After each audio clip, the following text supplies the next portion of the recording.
Alright, let us begin. because I'm gonna have to read a lot. Alright, let's see how fast I can get through this. Norwal beckons. Young woman gazes into the horizon with a troubled expression.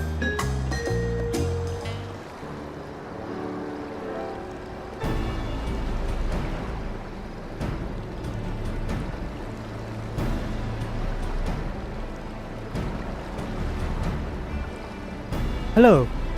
Oh, hello. Judging by your attire, you must be a traveler from across the sea. Then I suppose Folklore has enlisted you for our aid?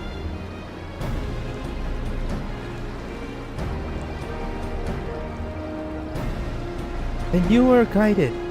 And you were guided here safely. And you were guided here safely. Must be the work of the brave Narwhal,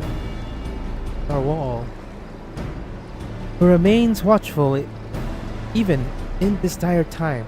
We are ever grateful for its vigilance.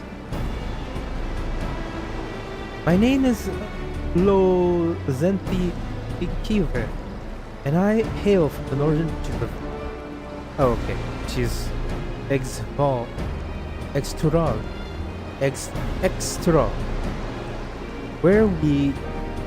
Where even our breath freezes when caught in the chilly winds.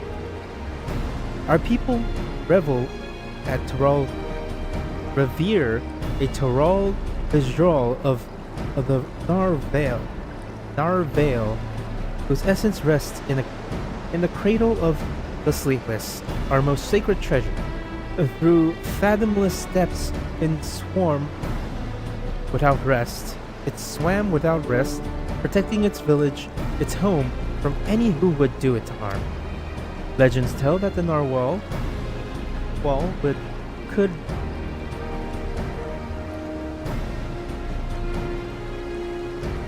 place the burden of its fatigue upon others, and thus was able to maintain its vigil day and night. So too can any who possesses the candle loon on people, willing or not, into a deep slumber, will all while avoiding the need for sleep themselves. Needless to say, some power could cause. Needless to say, such power could cause untold harm in the wrong hands. Thus was the greatest warriors of our village, Tentowa, tasked with crossing the sea and returning that which is most sacred to us. I'd have joined him, but I fear I would only be a burden, so I remained here. Now I find someone to send his aid. Tentowa has ever rushed bravely and blindly into the thick of things. I'm leaving me behind watch and worry. But if there's anything I can do to help him, even a little, then I must. For Eve has done well to send you to me. I can tell you are just the man to temper his most reckless tendencies and keep him safe during his quest. As luck would have it, a letter from Tentowa arrived shortly before you did. It seems he's discovered that the thief made his way to a place called Ishgard. While I don't doubt his prowess, even Tentowa would be rendered helpless before the Norwal's lullaby. Please, would you help follow him to Ishgard and find him before he does anything rash? Ishgard is like a second home to me.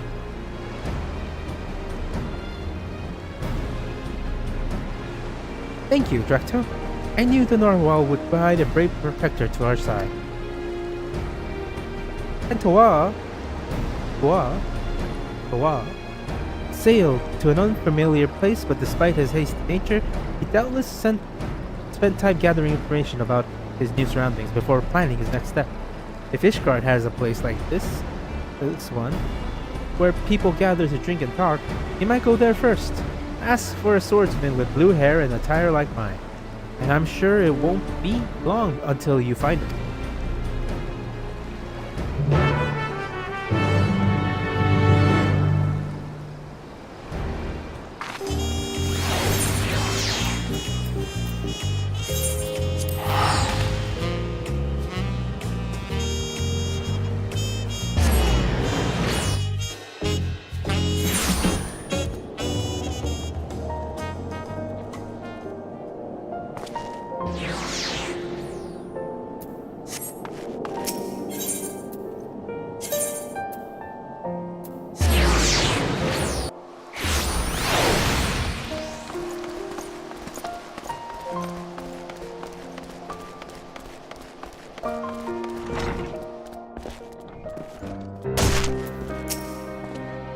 If it isn't Drac'to, what it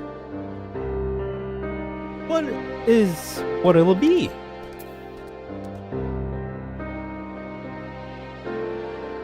A lad from the western continent? Well, I can't be going around gossiping about the comings and goings of my customers, now can I? That's a quick way of emptying the tavern. But I suppose since you're I can make an exception just this once. A lad much like that one you described walked through my doors not long ago. Was asking anyone whose ear he could bend about some stolen narwhal or something. Such he was after. Usually you buy someone a drink before interrogating them, but not him.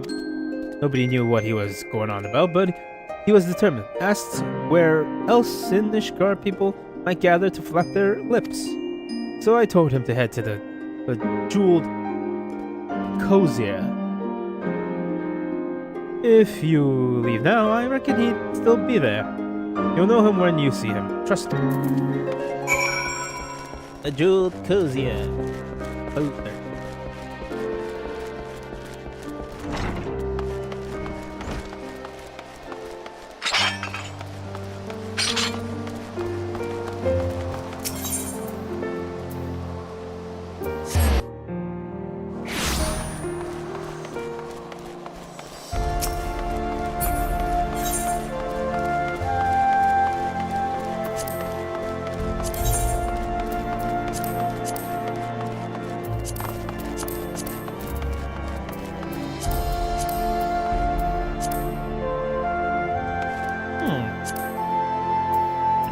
Flip it around.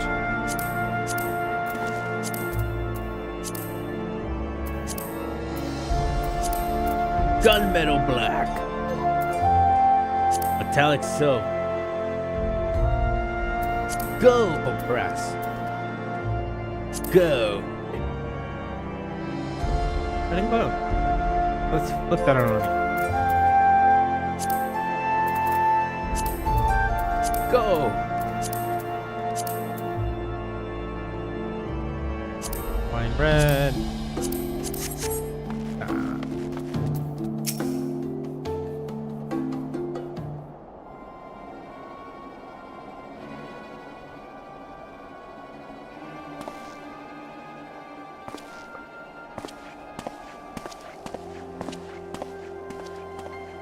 Bunch of useless. By the narwhal's horn. You think manners keep people warm for how desperate these people cling to them. And here I'm trying to rid the city of a thief. Yep, you need your people. Yes, it seems you know me. But I don't think I've ever seen you before. I'd remember.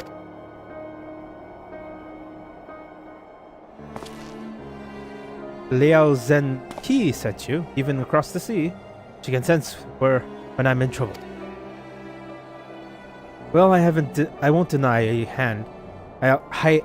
helping hand, especially one with her blessing. I'm having no luck getting information from these people. Seeing them are unwritten. Seems there are unwritten rules regarding favors that no one bothers to tell me.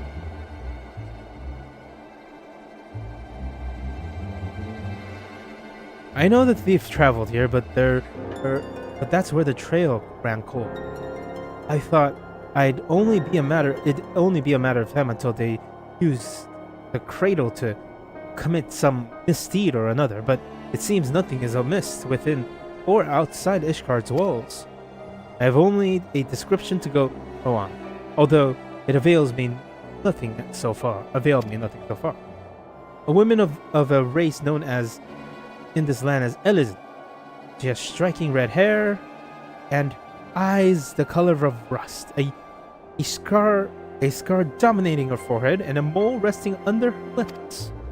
She came to my village posing as a scholar with a interest in the cradle. Although she gave us a name, I know it was a lie, just like everything else that spewed from her mouth.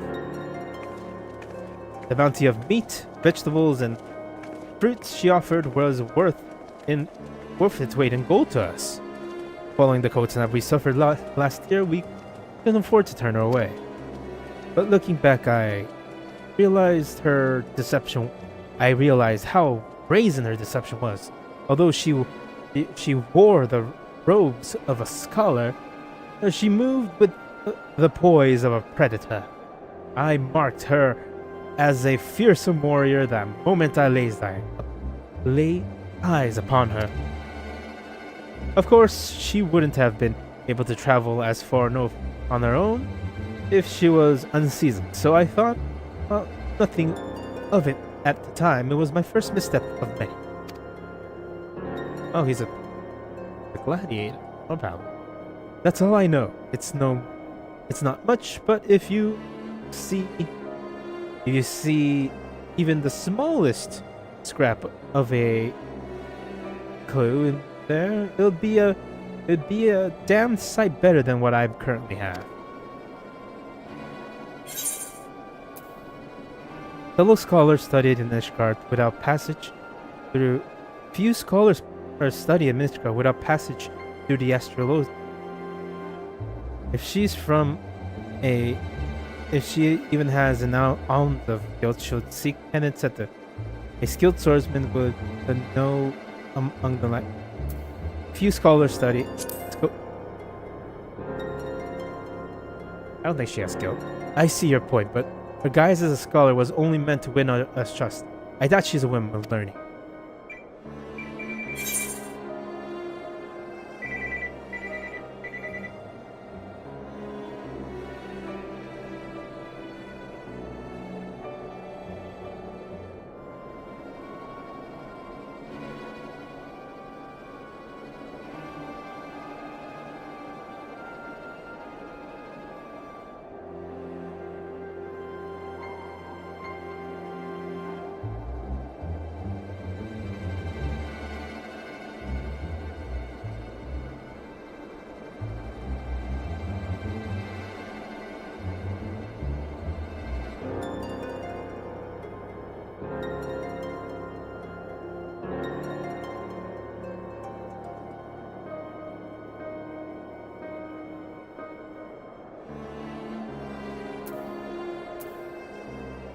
A skilled warrior would be known amongst the temple, the knights of the congregation. Knights, was it? I suppose that's what you call those dangerous-looking fellows clad in steel. Yes, you may be onto something there. But where would we find one willing to speak? I mean, they're willing to speak to me. At their barracks near the tavern? I know the way. I'll meet you there.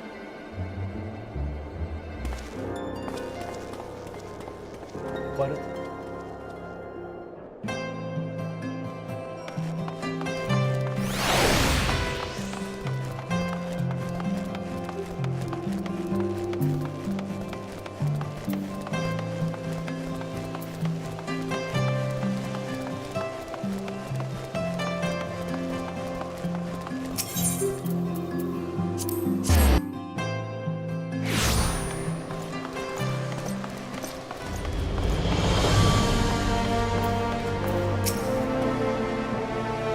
This is right.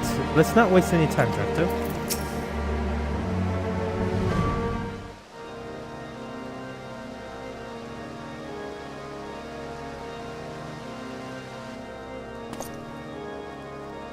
Why, Master Drac'to, what brings you back to the congregation? The Passage of the Unbound is not a name I have heard before, but is one of their numbers has brought an artifact of great power to Ishgard. We will be ill-advised to suffer their presence. We shall act on this information at once. If there is aught that would threaten the peace, then it is our duty to root it out, considering the knights of the congregation at your disposal. Thank you for hearing us out, truly. But does anything about the description we share ring a bell? An Elysian women with red hair and eyes of colors of rust. Wait, you say she bore a scar on her forehead, yes? And a mole? No, it could not be. You know who she is? Well, such information is usually privy only to those within our order. Pray, understand my hesitance. What?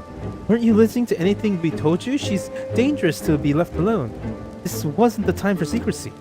I know I'm a stranger in your city, but I can't stand by while innocent lives must be at risk. If you don't trust Tsohg, then trust me.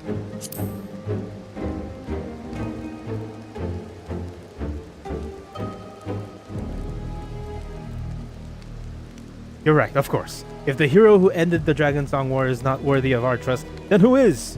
Very well. Master Tsohg,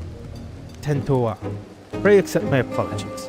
Although you may not be a Asgardian, your desire to keep the people safe is plain to see. We shall place our trust in you as Master Tsohg. I really should know how to say my own last name. Pass. I'm glad to see eye to eye. Now then, do you know of this thief? Your description calls back an old memory. Memory of a knight named Theophina. Mainly recall her story while makes me ill at ease, for the marks she left upon our honorable order were black as pitch. None know of her whereabouts since she was expelled from the congregation. I have thought living with the shame of her deed would be punishment enough. But if she now consorts with villains that threaten the very foundation of order, then 'tis clear we can suffer her freedom no longer. I shall inform my superiors of this development and suggest that the congregation do all in its power to track down Theophina and Theophane. It's pain, but PH is a F, so Theophane, and place her in custody. If we learn aught of value, I promise to share it with you at once. Theophane. Really? That's more than we could have asked. I suppose we ought to consider what to do in the meantime. Care to join me over there, Drac'to?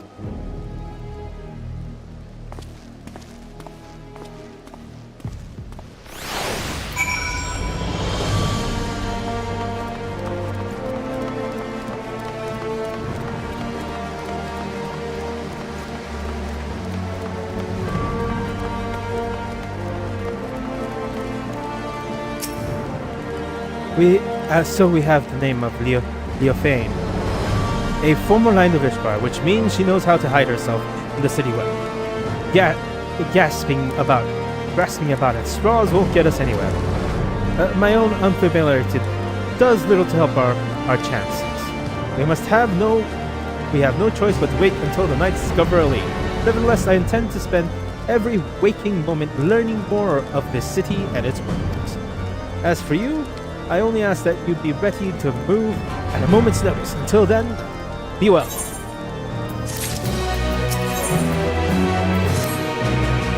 There you are, Drac'to. I've been waiting. I've been walking in Ishgard streets through whenever I've been able, and I've taken to searching for any sleeping people. You see, the land I'm from isn't much warmer than this, and people know not to tempt fate by dozing off in the open air. Even those blind with drink manage to find their way home somehow. I figure the only force powerful enough to overcome that instinct of self-preservation would be the Kraken.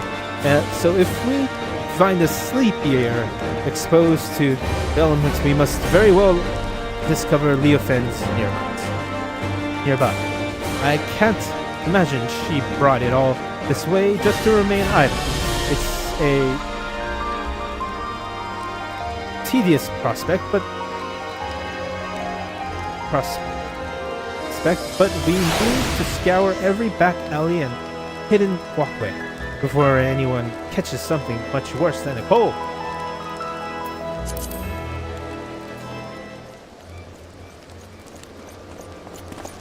Master Drac'to, Master Tsohg, Master Tsohg, I bring good tidings.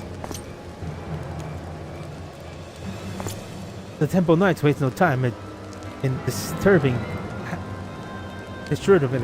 handbills across Ishgard containing Leofen's description. These efforts have already borne fruit. We but recently received a report of someone matching her features as being sighted. Really? Where? She was sighted near Camp Jagged Head by a patrol sentry. He described a woman with red hair and distinct scar on her forehead. The outpost can be reached by passage to the Judgment Gate and heading east. Once there, speak with Sir Eugenius Suave for the photo boat. I knew she'd show herself. Let's hurry, Drac'to.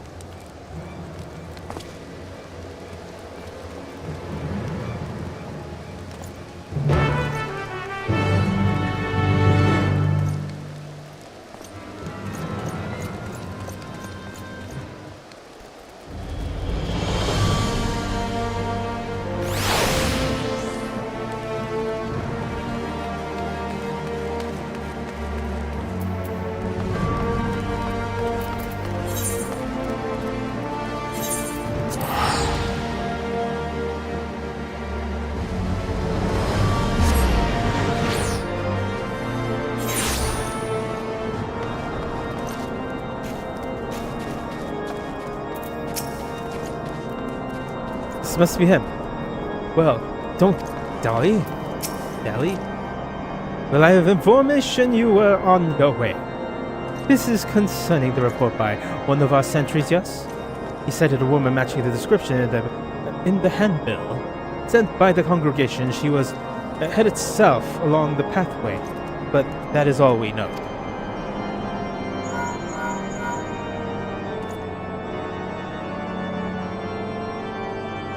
Yes, this is Eugenie Four. What? Hold on. I shall send aid at once. What happened?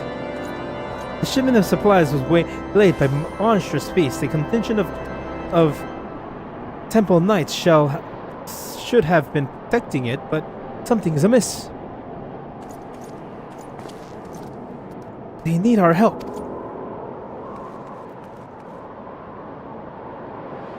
We will be in your debt. The shipment was attacked on the road west of the observatorium. I shall muster our knights. Please go find my men before any lives are lost.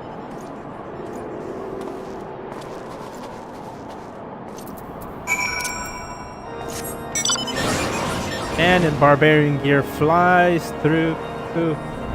on flying motorcycle.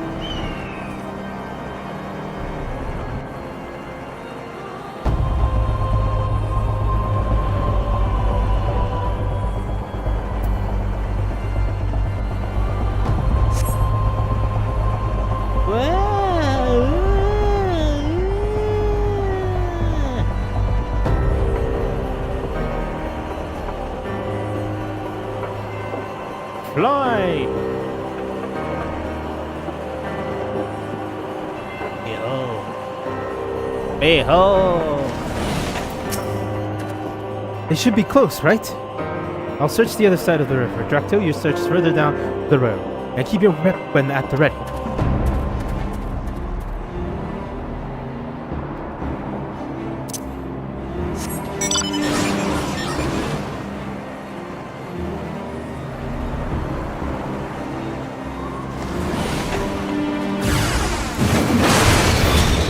Vengeance!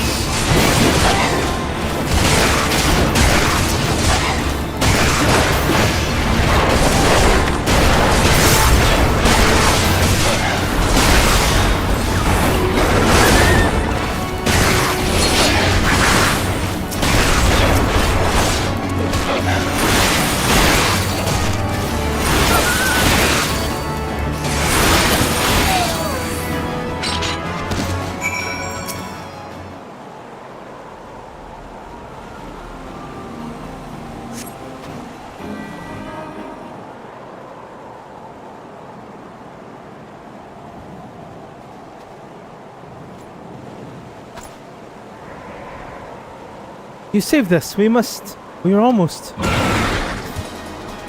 Or.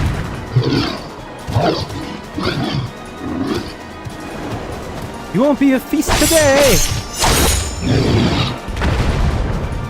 Not a moment's too soon.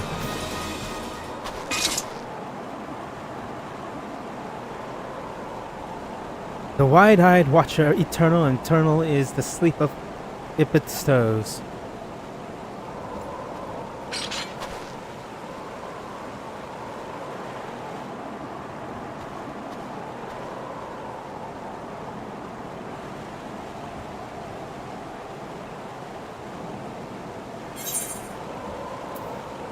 We were too late.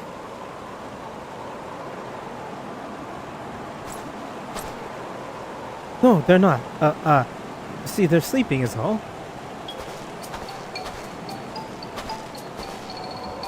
Good? Good. Our trusty chocobo suddenly became unsure of their foot, and the wagon toppled into its side of the road. There was nothing for it but to fix the damage on the spot.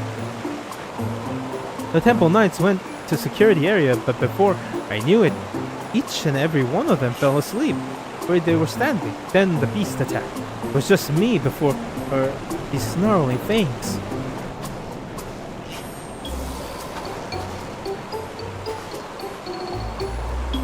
Time to wake up. Sleep has been long, and the cold would have you.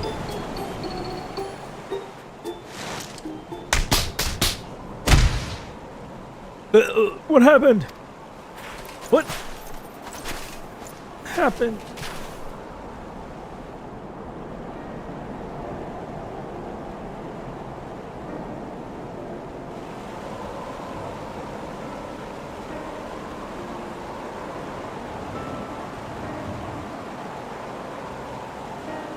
We fell asleep, but we were on patrol. We were patrolling. He must be mistaken. Temple Knights will never shirk their duty. These two, so? Are you calling me a liar? I saw you fall over on your asses with my own eyes. If not for Sir Eugenix's quick response and bravery for these warriors, we'd all be food for vultures by now. The congregation will hear of this dereliction of duty. You can be sure.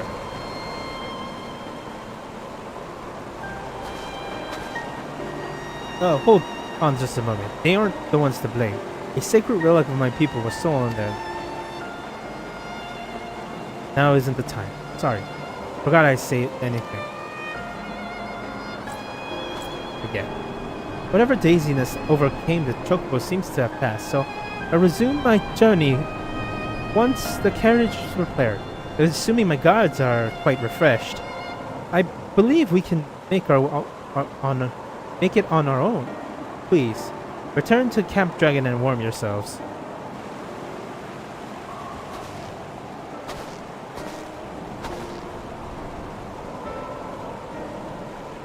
It's no coincidence that the giant bird and two guards took leave of their senses around the same time. This is the work of the crater.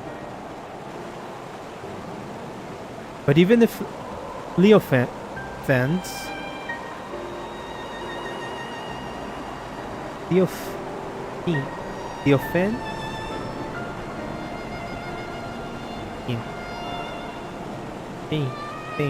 Leofane was here, she is no longer. Let's return to the city and consider our next steps.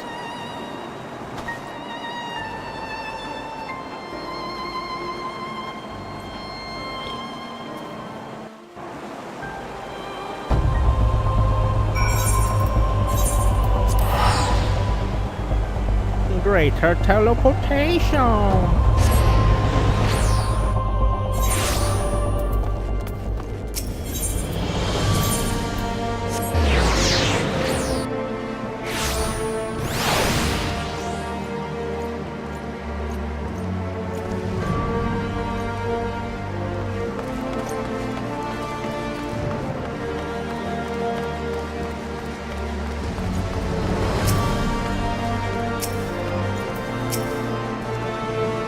Leofane may have escaped us, but the witness report has given us a clue of the following.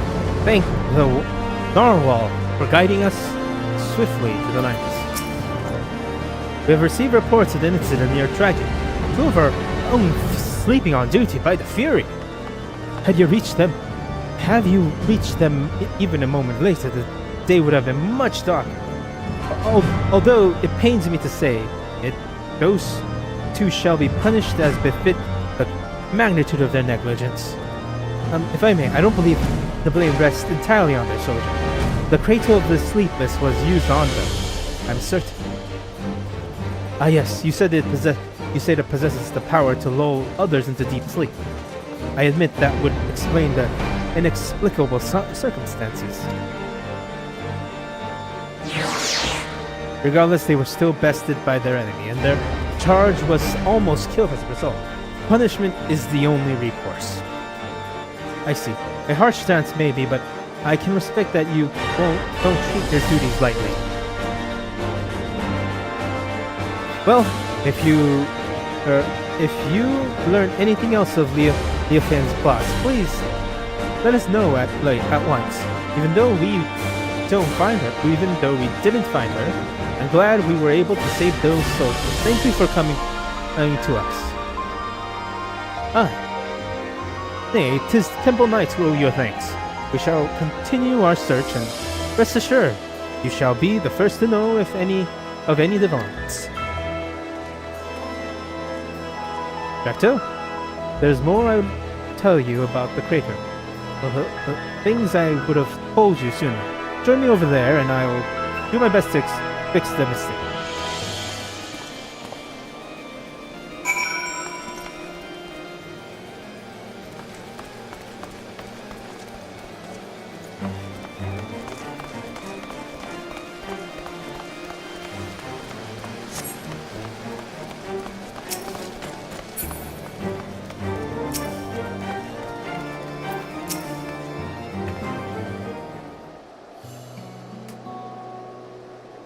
Now you've seen with your own eyes what I've only been able to describe the narwhal's lullaby and put even hardened warriors into a restful slumber. They may as well be defenseless as newborn babes. But even with such power, my people have never used it to attack our enemies. Its sole purpose has always been to keep a single person awake, an eternal guardian who would never sleep, never rest. The wide eye, me. For 10 years I've been awake, training day and night to gain the strength I have now. The strength to shield my people. Of course, another must receive the wariness I cast aside. The Shut-Eye. You've met her. In fact, Liozeniki. As I've been awake these 10 years, she's been spends the better part of her days in a deep slumber. Her brief periods of awakeness are spent exercising and eating as her body it doesn't waste away. And so we've barely spoken, despite how much I depend on her. When we were young, we'd spend our days exploring the mountain paths, but the time is long past. Telling you all this now, I realize how very little my life has been dedicated to my own pursuits. Lo Zen Ikwa and I both have devoted ourselves entirely to protecting our village.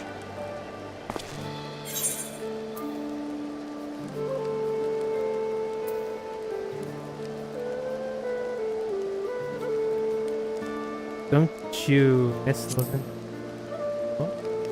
Ikwa? Wait.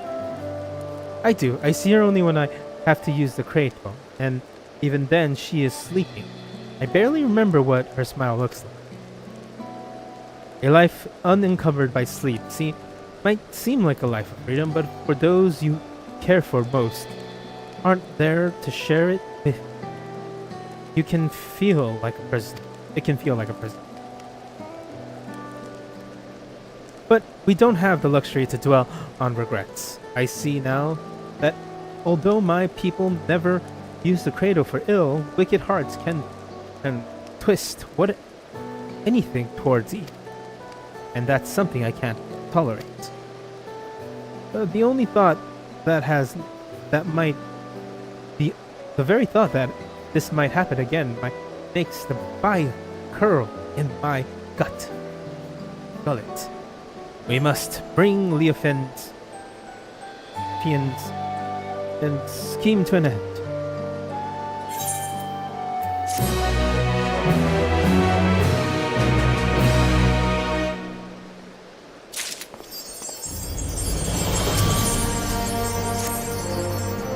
Ah, yes, the person I wanted to see. I'd like to ask your advice on a certain matter, if you don't mind. It's been a while since my last letter to Liozeniki. I want to wait until I discover something worth sharing to write her. But we're still completely in the dark. I don't want her to worry, but I don't know what to tell her.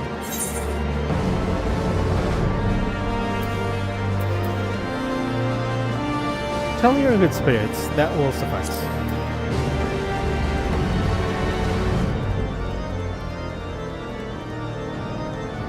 You might be right. Silence might make her think that something terrible has happened. Alright, I'll start right away. I may not have much time. Oh, don't misunderstand. There's nothing grave as that. It's just that last time I used the Drac'to was just before it was stolen. Luckily, I'm still as alert as I've ever been, but it won't be long until I must dream like any other. That will give Leofan free reign while I'm asleep, helpless in bed. There is no quarrel more dangerous than one who doesn't sleep. We have to see this through before that happens.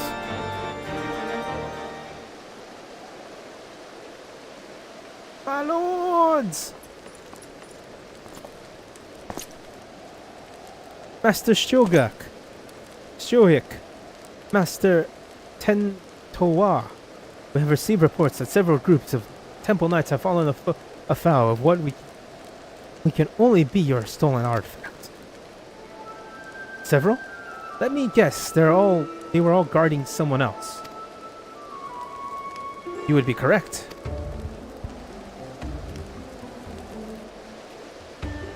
It is the duty of the knights to protect those who cannot protect themselves.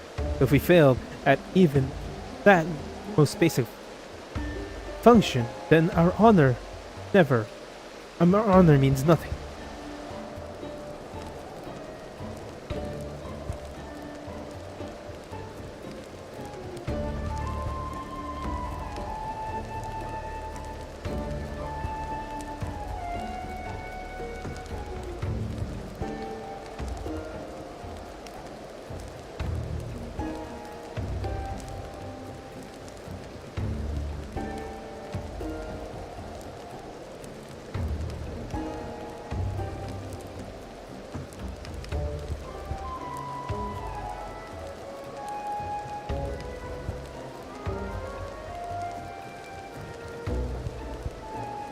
As if the incident near Camp Tsohg was not shameful enough, the knights in these most recent attacks were left quite in quite compromising positions.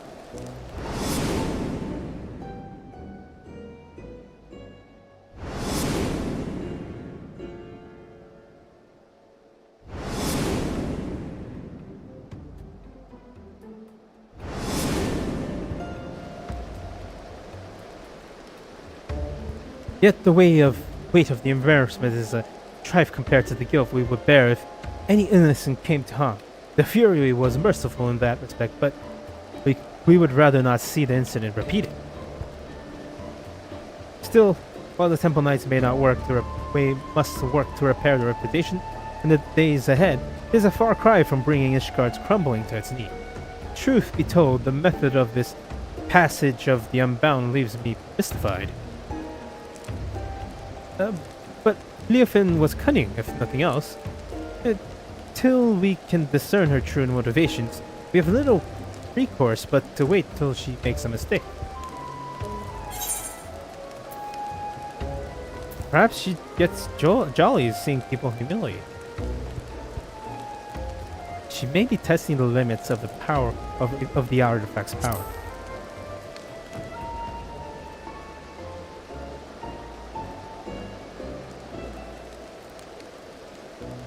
You may suggest that she has a greater purpose in mind for it, and this incident are simply a prelude. We cannot discount the theory. I am it. We shall remain vigilant. There's no telling how much chaos she can, and so if left unchecked, we have to do everything we can to get the cradle out of her hands. I am the Southern Man now. Oh, God, I didn't read that. And to do that, we have to start asking the right questions. The new information made me wonder. This new information has made me wonder. Why has she focused her attention on the Temple Knights? I have pondered the same. Posted at Camp Dragonhead are knights from many houses of repute, including Fortuna.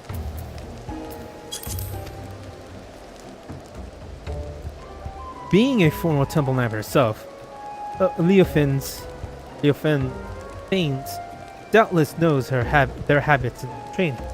Perhaps that makes it easier for her to exploit their weaknesses. This might actually be her thinking it's hilarious to put them in weird positions, actually. Then if we follow the knights, we may pick up her trail. It's an idea. It's not ideal, but it's the best we have to go on. Well, a large contingent of knights has recently been dispatched to Calusia.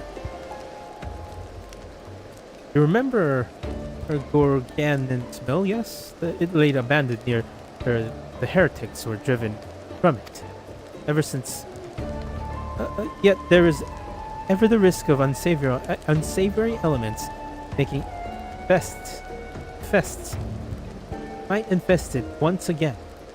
Thus, have the Temple Knights planned joint patrols of its premises with other contingencies. If you speak with Sir Redwall at Falcon's Nest, I am certain he will be glad to have you along.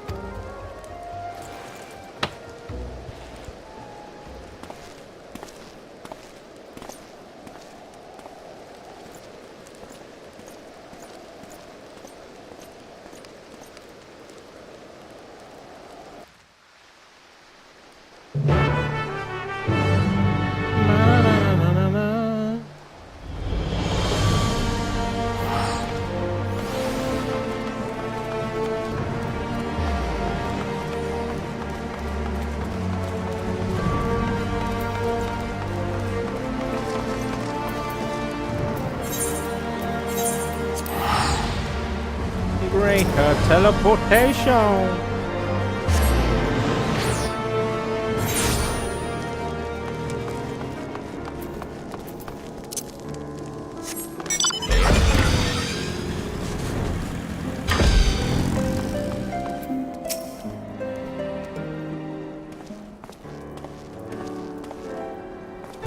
Ah, is that Master Tsohg, I see. Tsohg? Of course, you are ever welcome in Falcon's Nest. Yet I believe I do not know your companion here.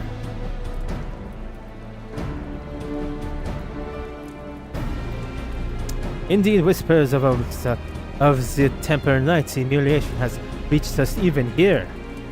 Falling asleep while on duty, I dare not believe the stories, but it seems that there was truth in them after all. They fell asleep, true, but it wasn't their fault. We suspect they fell victim to an enemy wielding a powerful artifact. Now, the rumors fear to mention things like that. If it was nor even trained warriors to sleep, then we must treat it as a serious threat. Nevertheless, if one night fares, another is always at the ready to take their place. So long as the artifact cannot put an entire regiment under its spell, I believe we are positioned to combat it. Interesting. The idea of your allies falling in battle doesn't seem to disturb you at all. Where I hail, a single warrior is responsible for the safety of his entire village. Make no mistake, we do not doubt our allies' merit, and we mourn every loss, yet each man and woman know that if they must quit the battle, another sword just as furious will take their place. To know that an ally is at your back, it would allow you to fight with family.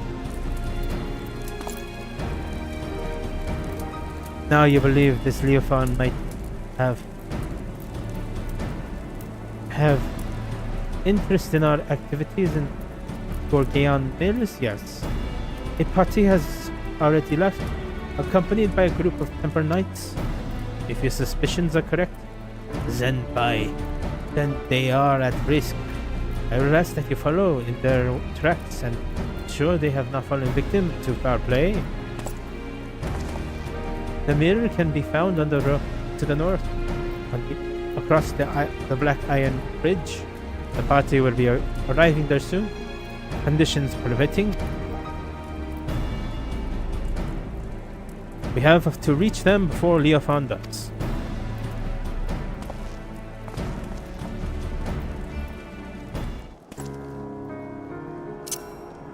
I fly!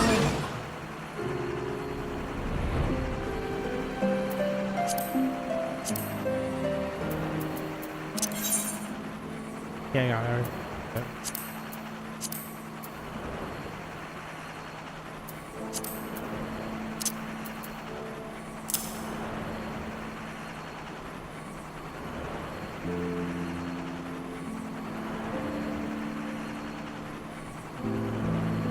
God, I'm getting really tired for some reason.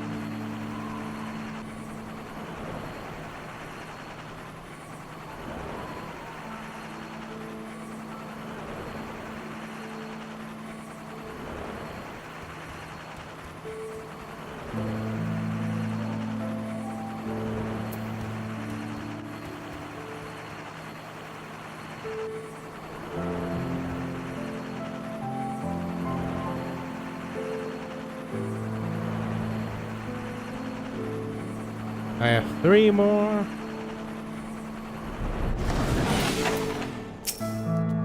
We are late. They are fast asleep. But Redwall gave the impression that there were more. These knights must have been in the lookout. We shall awaken them, but keep your eyes peeled for Leofon. I'll rouse these ones. Drac'to, you must search the building out.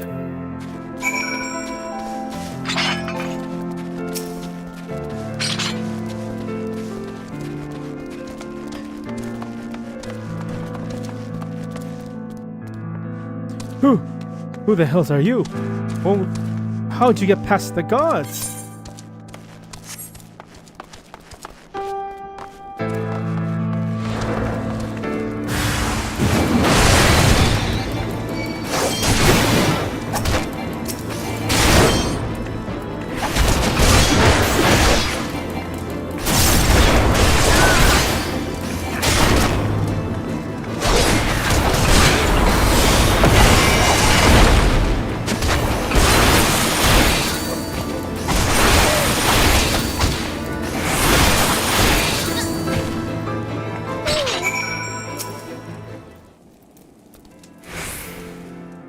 lost during their scout.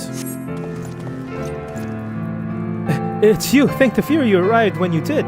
These thugs struck when our backs were turned.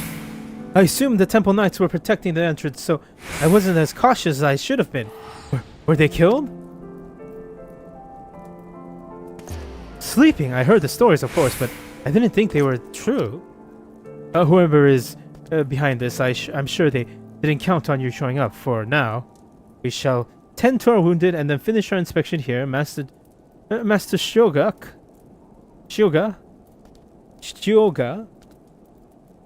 I ask that you join the knights outside and wait till we've finished.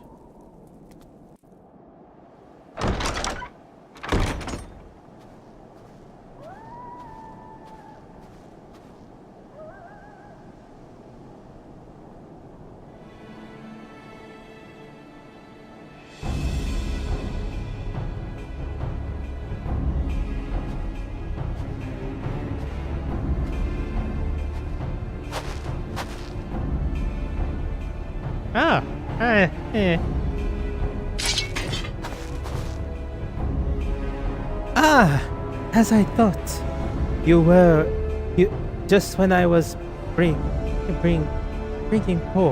coming board, I sighted a familiar face among the slumbering knights. I simply had to come and make sure it was you. You finally found the courage to show yourself. Hand over the cradle now, and I won't kill you.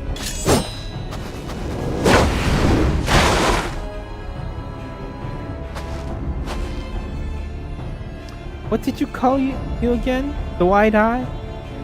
What did they call you again? The Wide Eye? You must have quite a journey to come this far.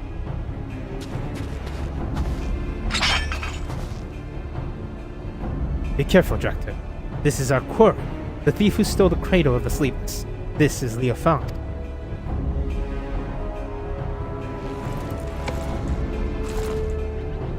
This is your ally.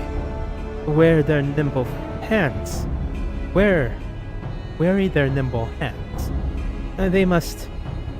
They see your artifact for themselves. They must see your artifact for themselves.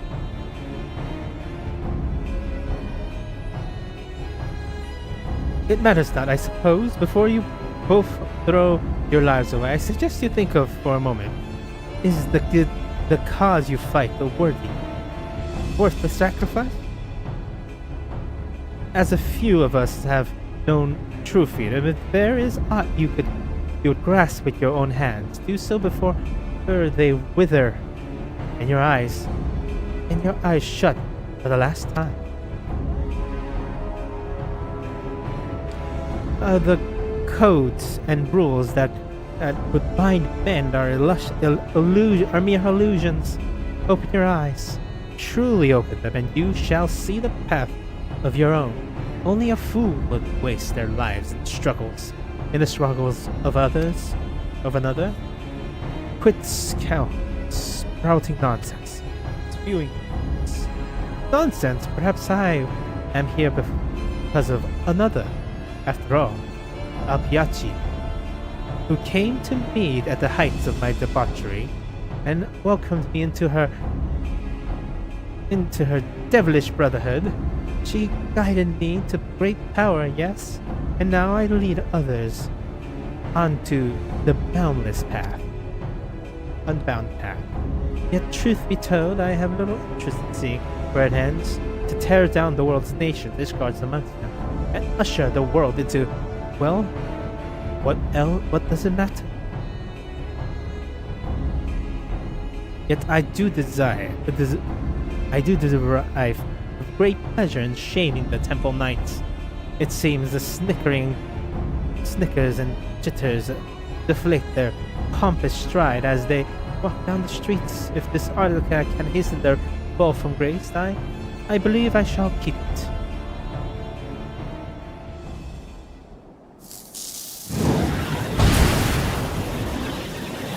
The path I walk is the one led to your downfall. I'm going Super Saiyan. I won't abandon it. I shall take the cradle back. And then I'll... Oh!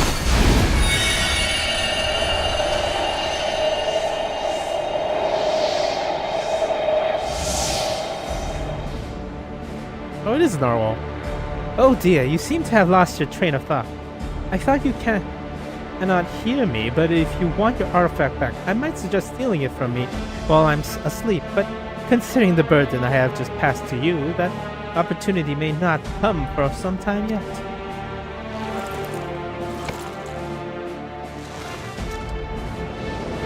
May I feel absolutely transcendent. The thought of shackle as a fatigue weighed so heavy. To think the shackles of fatigue. Alas, it appears the artifact needs to it's its own repose of sorts. No matter, I have learned more than enough to take my next step. See to it that this lot is disposed of. 'Tis the least you can do for the freedom I have given you.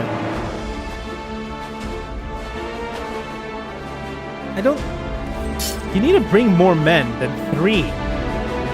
God, this is insulting.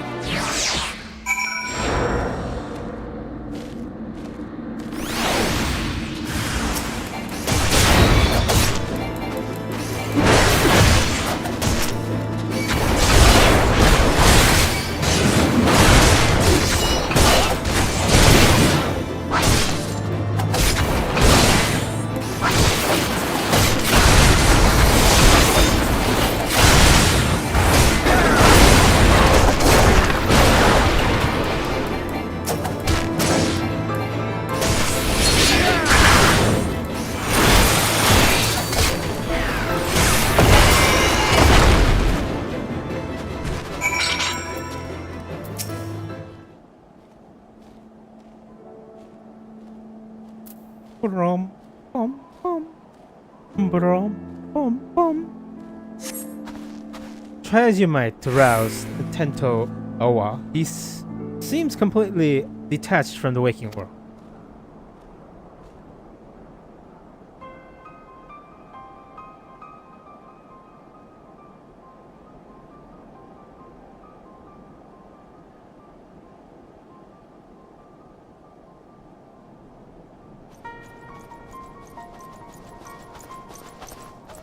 It looks like you've saved us twice today, thank you.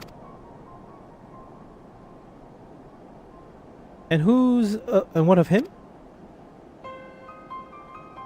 Fast asleep, just as we were. Could this be what Sir Furlenberg warned us in his report?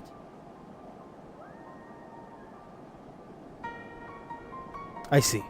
Then those stories are more than just wicked rumors. I suppose there is some small comfort in the fact that our enemy tips their hand without causing loss of life. While the drowsiness made my eyes heavy, my ears could not mistake Leofon's arrogant voice. If she would not scamper to attack former comrades in arms, then she has fallen further than I have dared imagine. Yes, we bear the blame for allowing her to get the upper hand, and in doing put innocent lives in danger. Another black mark in our order.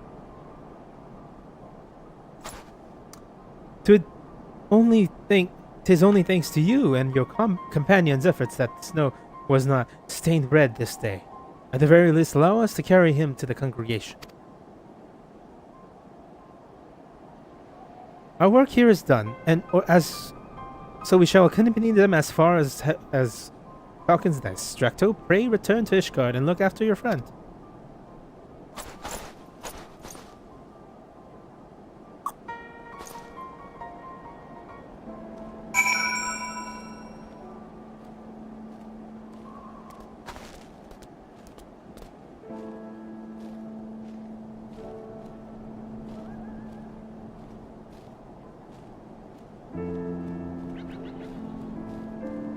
Do I have that title?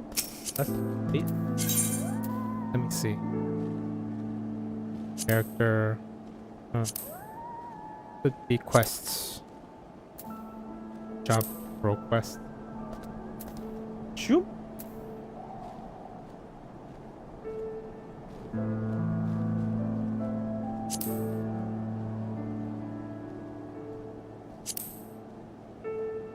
Oh, okay, I do. Okay, good.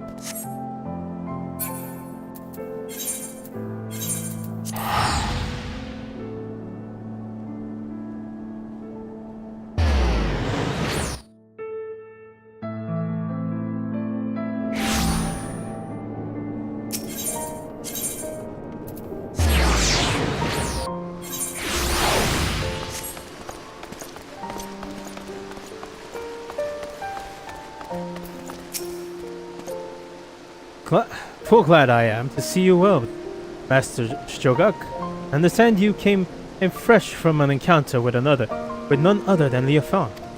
Master Tsohg now rests at the second floor. We shall keep vigil by his side every moment until he opens his eyes again. We shall not have long to wait, but if you wish to check on him, please do so on your leisure. There is another matter of discuss, but before you departed to Gorgon Mills, it seems there was another incident. A group of criminals were released from their cells. The guards found in a deep sleep. Doubtless Leofan was behind this. Leofina. Doubtless the ruffians you clashed with were these self-same criminals. Leofane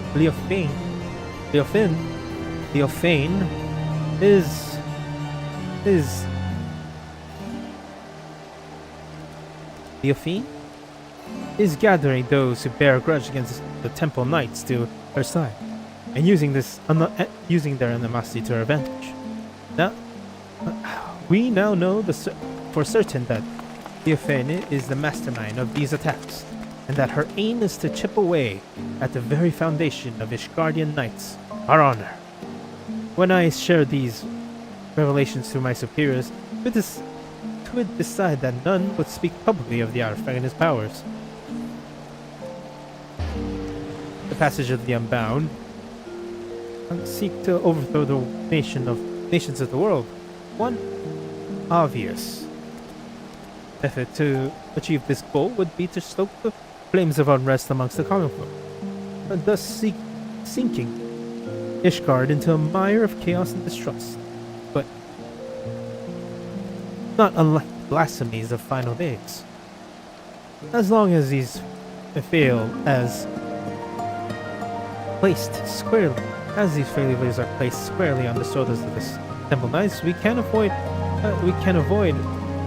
fomenting a more abiding distrust in the nation's very core. For Ishgard's peace, I'll gladly suffer my disgrace.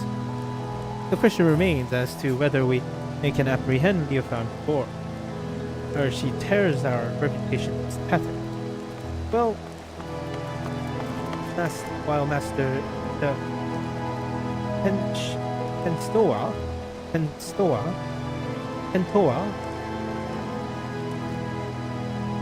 clamours, it falls to us to search for clues that might point towards her whereabouts.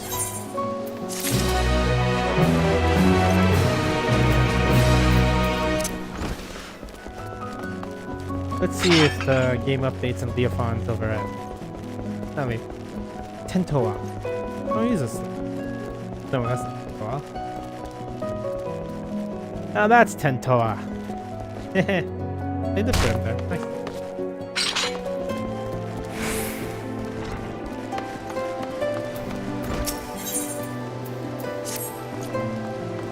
Leofan remains as elusive as ever. If she is in league with the Ishgardians, most unsavory elements, she could be hiding anywhere. We have only her cryptic statements to guide us. It seems that whatever her plan is, her actions thus far has been but a prelude to its climax. But can we hope that Tentoa awakens before she emerges again?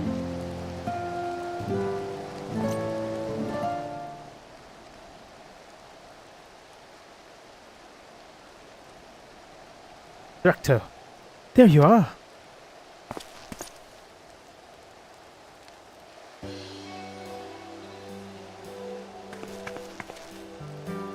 I'm so glad I found you. I was starting to think I was in the wrong city, but the narwhal guides me well. Oh, you must be the maiden Tento. Oh, well, mentioned. You hail from the same village, yes? I am from Firmabert. Vermelbert of the Temple Knights. It's an honor to meet you. Oh, Tento was right about you in his letter. I am Lozen Kiwa. And the honor is mine, all mine.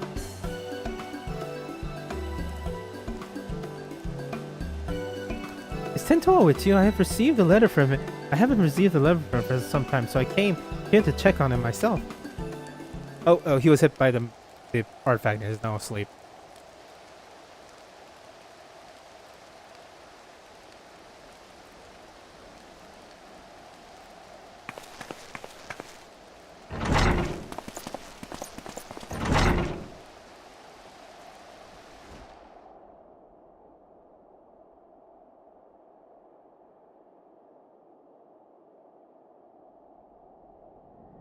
You insufferable fool!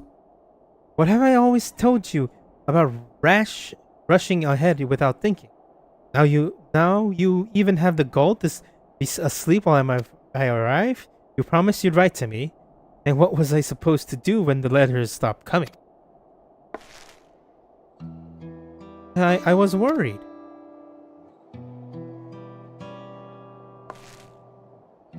At least I can take some comfort that he appears otherwise unharmed. I take it was yours to thank for that, Drac'to.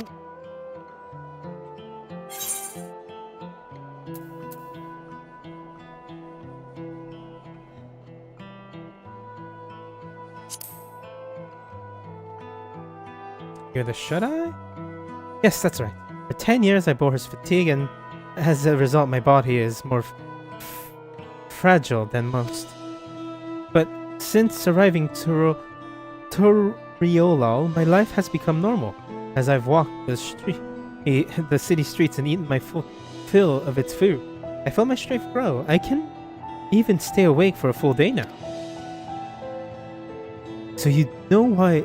So do you know why Tento sleeps so soundly?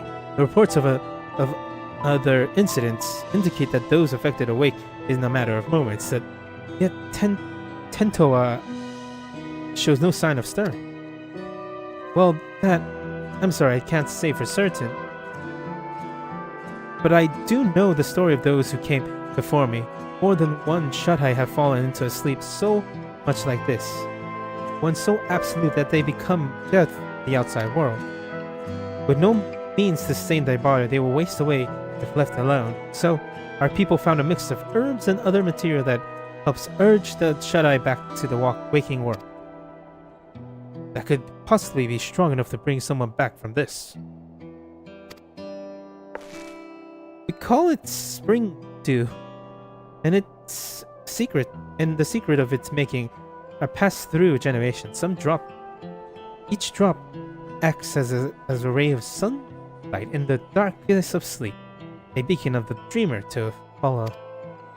I carry some of the ingredients on my person, but others must be gathered fresh. It won't be an easy task, but I'm certain it will save Tentoa. I don't know this Aerosian names, but one of them flowers bloom in a striking yellow and grows only where mountain peaks soar. Another above the clouds. And being as close to the heavens, it drinks in sunlight, and petals cleanse the body and promotes wakefulness. In the churning mist blooms a yellow flower called dandelion. There's no other place in Eorzea. Can one be closer to the touch of the sun? Good. Next we'll need the saliva of a beast we call Malbora, and the thicker it is, the better. The pungent odor will wake the dead. I know of them. Well, Marlborough are not an uncommon sight in Dravanian hinterlands. A mature specimen and could produce saliva that with the desired effect. The prospect of gathering, however, is an unenviable task. Once we have those two ingredients, mix them, and with the rest should be the simple matter. Do you think you can cure them, Drac'to?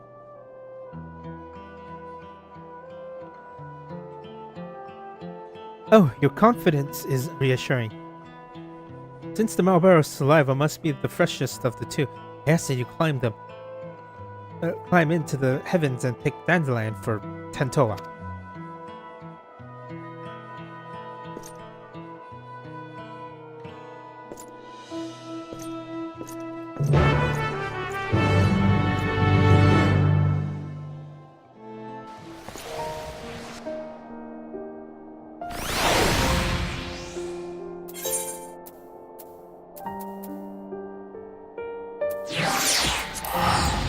Greater teleportation.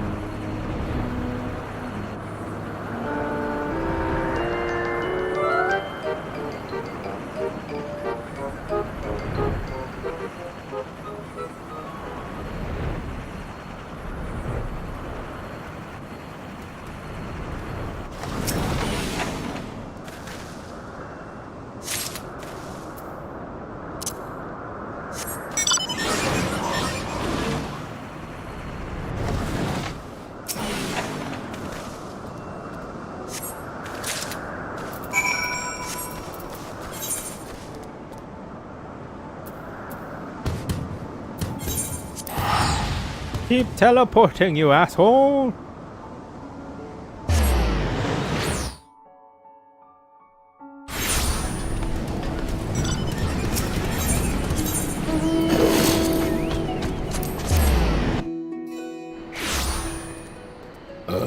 Excuse me.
Greater teleportation.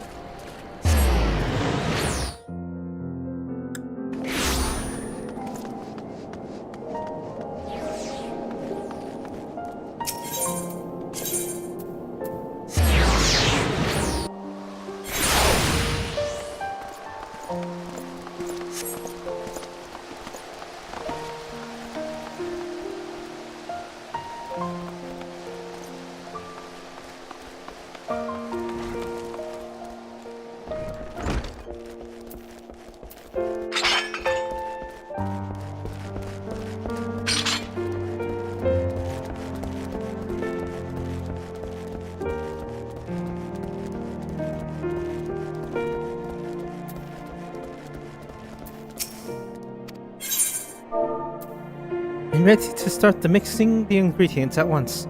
That is, of course, assuming you brought them with you.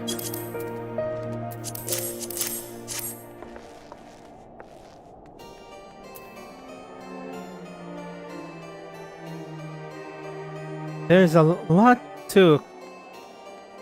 There's a difference to acquire the best... These are difficult difficult to acquire at the best of times, so I thank you for gathering these so quickly. I shall start immediately.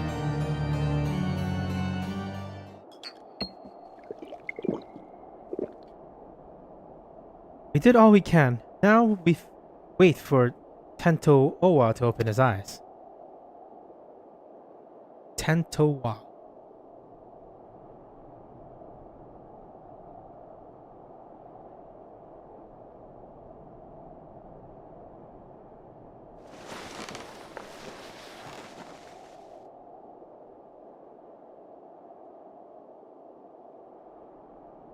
What? Huh? Where am I? I hope you enjoyed sleeping the days away, Tsohg. And I'm glad you're finally awake. Lozenwe? What are you doing here?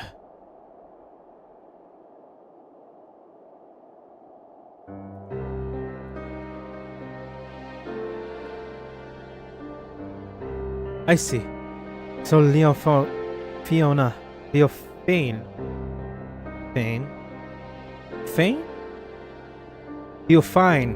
It's fine. Oh my god, it's fine. Leofine. F-I-N-E? Leofane. Wielded the cradle against me, and while I was tucked soundly in bed, Lozeni Iwak came all this way.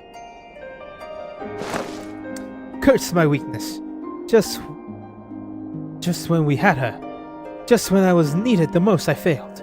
For 10 years I endured countless trials, and when the time came, I couldn't even swing my damn weapon. It's not your fault, Tsohg. If anyone's to blame,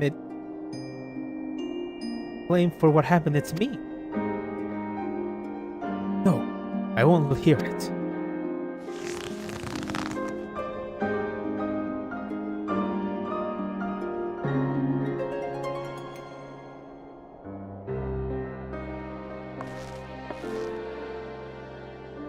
As you must know, Leofane won our trust by posing as a scholar traveling the width and breadth of Torah.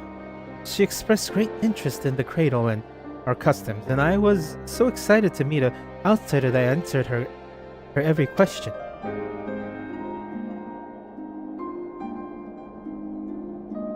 I told her that the White-Eyed kept the cradle with them at all times, and then she hatched her plan. She took me hostage to draw out Tsohg.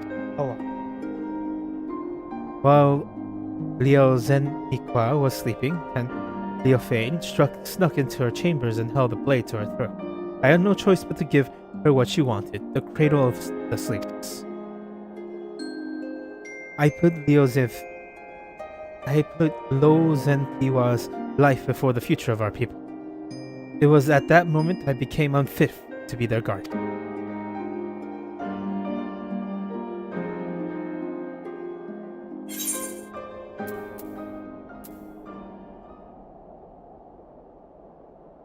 Leozenikiwa is one of your people. Protecting her is your duty.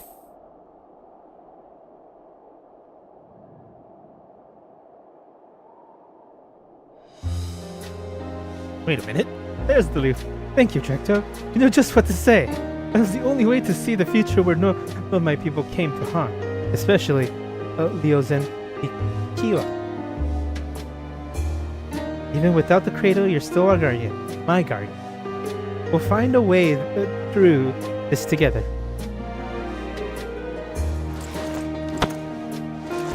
Seeing you in such high spirits lifts my own.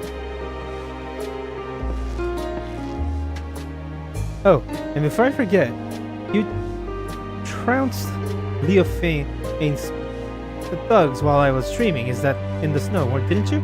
I owe you a debt. I won't forget. I won't soon forget. And I wager that debt will grow larger before we pile the treasure from Leofane's clutches, but whatever it takes, I won't stop until she answers for her crimes.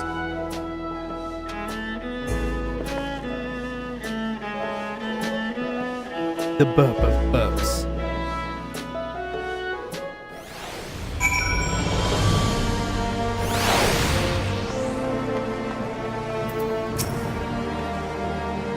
I'm embarrassed to admit that it was the first time I've ever created the mixture. I'm glad it worked as intended. I mean, you're the sleeper, you don't need to make it. You know, when I was sleeping, I dreamed. I saw Leo, Zen, Nikki, and I as children. Nothing particularly interesting happened. It's just wild the days away without a care in the world. I've forgotten what it was like to dream. It was pleasant. I can remember wanting to stay there or to never open my eyes again.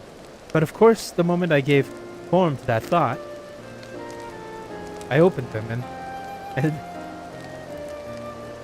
Loa Zeni Iwa was there.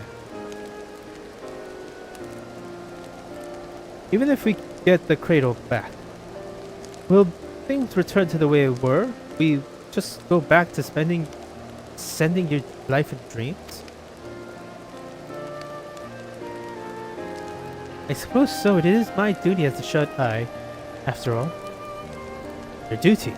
And it was your duty too. That compelled you to come all the way to here to Ishgard?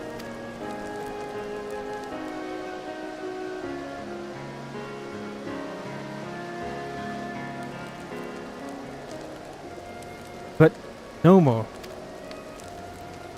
What are you saying?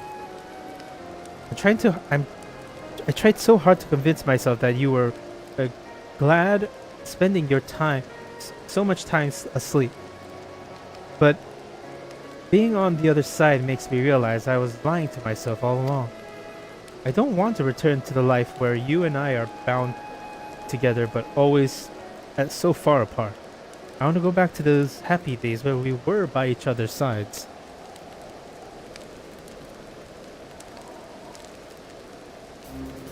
I guess what I'm saying is, if there's a different path for us, I want to find it. And I want to walk it with you. Now kiss! God, I was so 100% the third wheel. But not yet. First we reclaim the cradle, then when we're here, when we'll take our first steps towards the new future, I promise. Wait, if you're from the north, isn't your tribe basically gone? Okay, you guys are fine. I must confess, I couldn't feel the same since I woke up. I haven't felt the same since I woke up. I know I was in the bed for a while, but instead of feeling refreshed, my body feels weaker somehow. It's almost as if my very strength was sapped when the treasure was turned on. I can't even grip my weapon properly.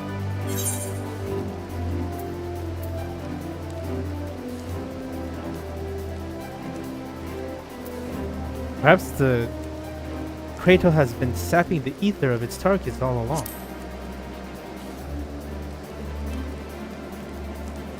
Then does that mean the cradle has power we don't know about? Not exactly. It may just mean the cradle works differently than we thought. It's weird they may not pass on their fatigue, rather they absorb another's vigor. The end effect would be the same. The cradle wielder can go on without sleep, and the victim loses the strength to even keep their eyes open. You never took more than you needed, so my slumber was always light enough to waken from. But if the treasure was used without restraint, if we had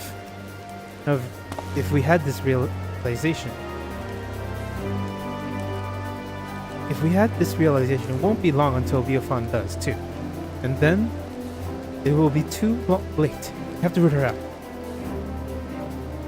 But I mustn't rush ahead blindly, as Leo Zeniki never tires of telling me.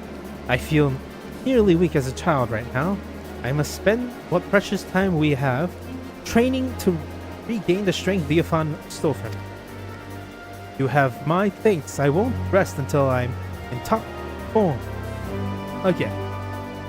It's just that you do the same, if for no other reason than to give me some stiff competition.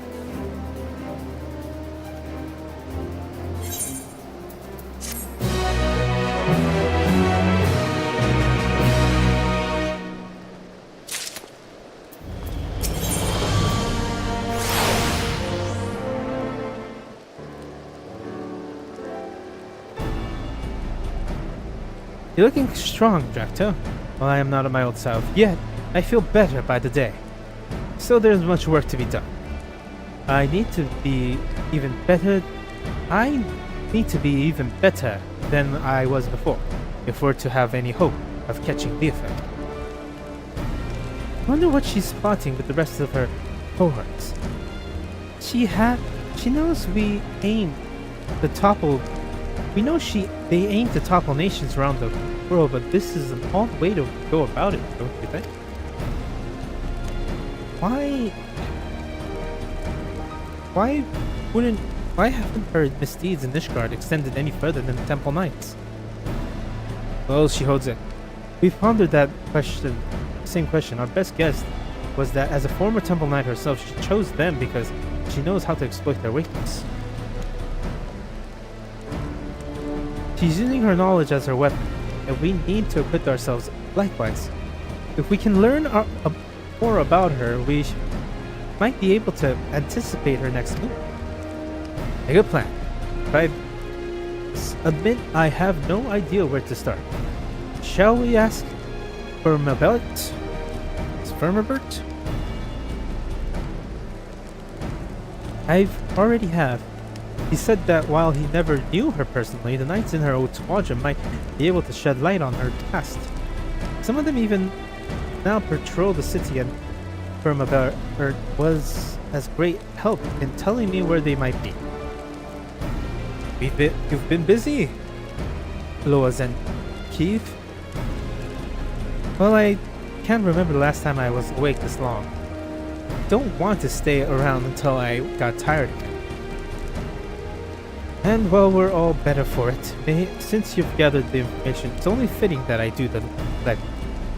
Just tell me where the knights are, and I'll speak with them. Gladly, but Ishgard is still an unfamiliar city for the both of us, right? Though Firmalbert told me where to go. The name of those places mean nothing to me. Luckily, we have Drac'to to guide you. Will you go with Tantoa? Won't you?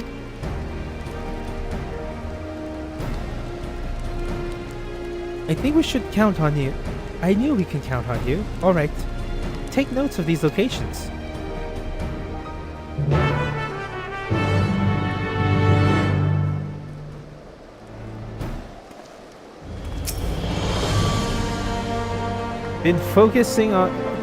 Forced to work with someone like Leofona isn't a fate I would envy.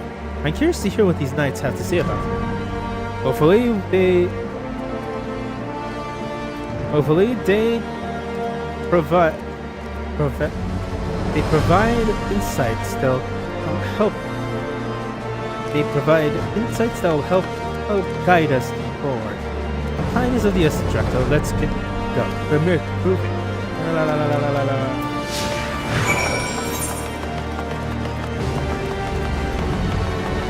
Actually, let's start at over there, because they're right over there.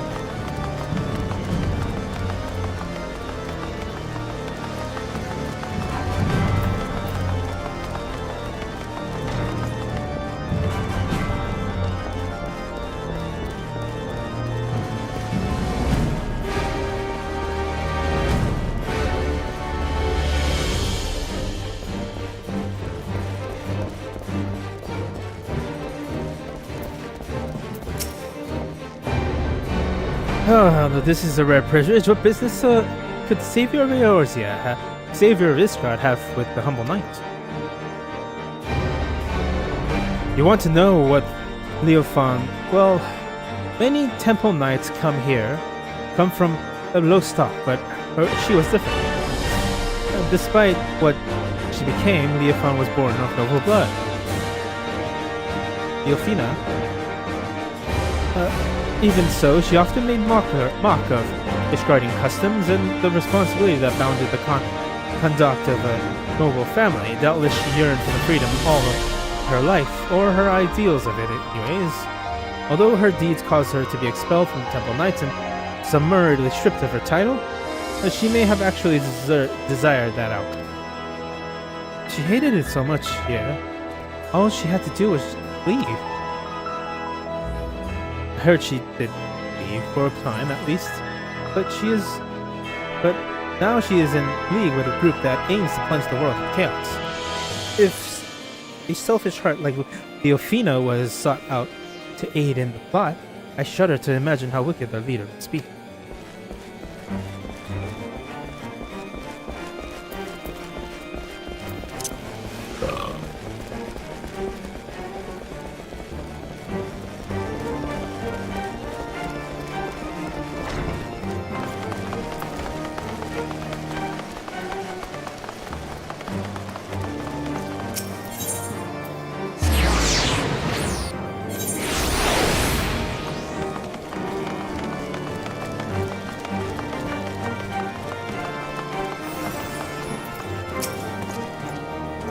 Do you require my aid? I must keep...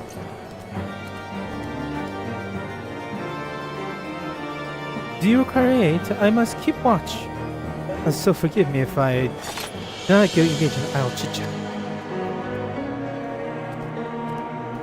Leofina, for her I can spare a moment. I don't suppose you know why she was expelled from the Temple Knights, do you? Well, few were her equal in swordplay, and few were still handled their mounts with such grace. She outspent her knights consorting in the gambling halls. It was after just such a night that she fell asleep while on duty. Some may call it cruel twist of fate, but dragons attacked her charge as she slept and they were left defenseless.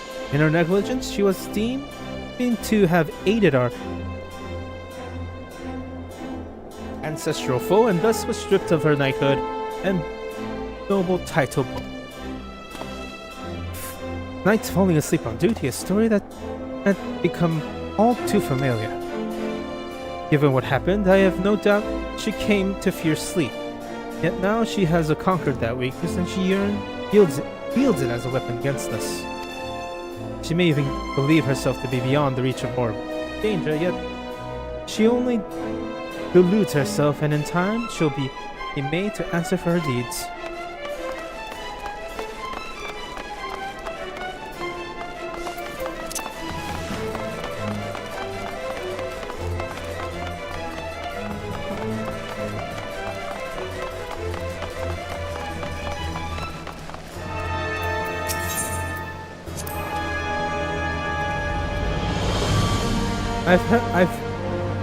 I've heard that the people of Ishgard revere a warrior god, but here is a statue of a flesh and blood knight. I've never seen such a thing. My people must make no figures or depictions of our departed, fearing that such objects will keep them here, finding their way to the next world. The only idol we keep is of the cradle of the sleepless, and thanks to its blessings, a wide eye has always watched over us. So our reverence is devoted solely to the narwhale. It's enough that it guides our people safely to the next sunrise.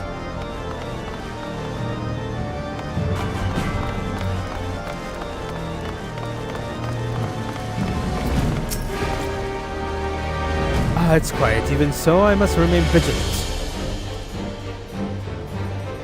Leofane? A name spoken of a hushed whisper now, but many have forgotten her strategic genius. She had a singular talent of achieving victory in battle by whatever means necessary. Genius, maybe? We've just too dense to see how her actions would cause Ishgard to collapse. Given that her group seemed relatively few in number, an assault on Ishgard is unlikely. Rather, I think her aim is to chip away at the people's trust in Ishgardian foundation, and by the absence of a few vital bricks, brings the whole nation tumbling down. I thought given my worry, even now representatives from Ishgard are present to visit Zandu in the training list. If anything were to go wrong, it would be a grievous blow to Ishgardian reputation. as we saw at Falcon's Nest, certain elements that oppose our nation, and see friendly gestures as a chance to spark conflict. Given recent developments, Sir Hadlop has been debating whether the visit is a wise choice. Well, we have a general understanding of what drives our adversary. Stories that paint a picture of a rotten, cunning soul.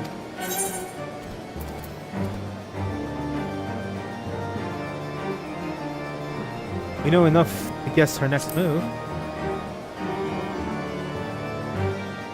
You're right.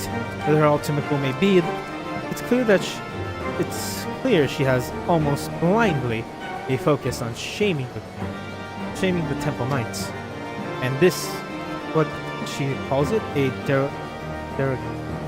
delegation. What do you call it? Will provide an irresistible opportunity. Finally, we have knowledge to use against our enemy. If we all work together, we might be able to trap her. We have much time. Let's return to the congregation and tell this Hadlop what we know.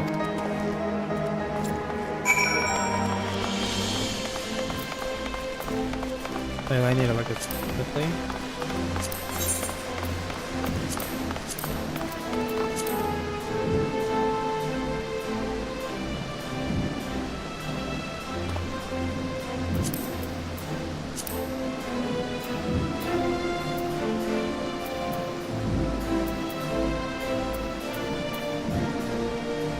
Oh, Krell's 91.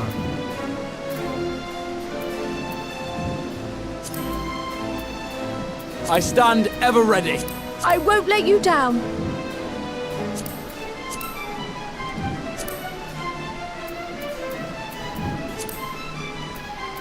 I stand ever ready. I won't let you down. Right then. Victory will be ours. Let's give it Our our fates all. are not yet I stand sealed. ever ready.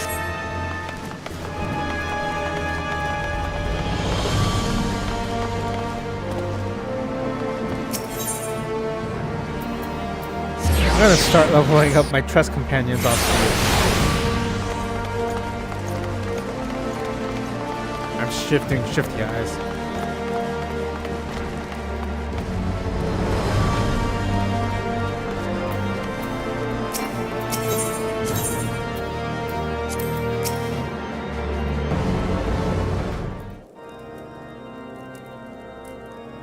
You are ever welcome at the congregation, Drac'to. I was well appraised of Leofiana's wicked deeds, and your efforts to flesh her out has been much appreciated.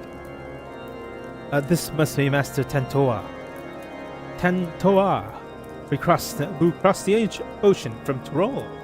I hope you have recovered from your ordeal. I'm better than ever. Apologies for taking up one of your beds for so long. Please, no apologies are necessary. On the contrary, the Temple Knights yet owe you a debt for all you have done. Which brings us to the purpose of this visit. You have something to discuss with me? Hand wave. Explain. I see you and I had the same doubts. The delegations of Zudu, would be an obvious target for Leofiane. I was but recently debating the wisdom of moving forward with our plans. So you know, all of Ishgard falls under the protection of the Temple Knights. As such, 'tis only meet that we maintain the strength and friendly relations with our neighbors. That the delegation in question is tasked with deepening mutual understanding of each of our unique cultures. Sona Vanu, chief of the Zandu, were amongst were most eager to host.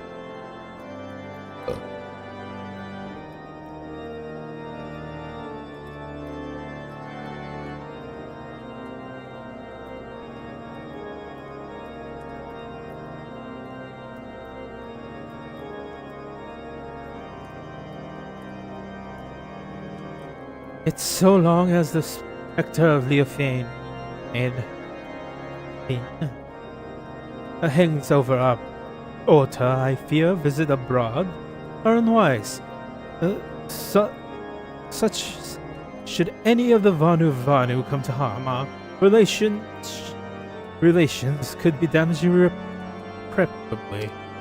As we have no way of knowing if Leofane has caught wind of our plans, I am of the mind to postpone the delegation. It may be that most prudent course of action for the safety of all. This could be the perfect chance to draw her out.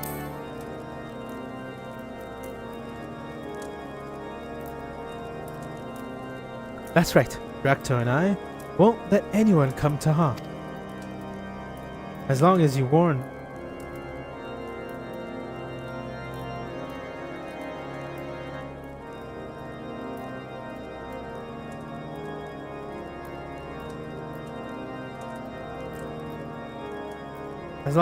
the Vanu of Honor in advance, they shouldn't hold the action rogue against you.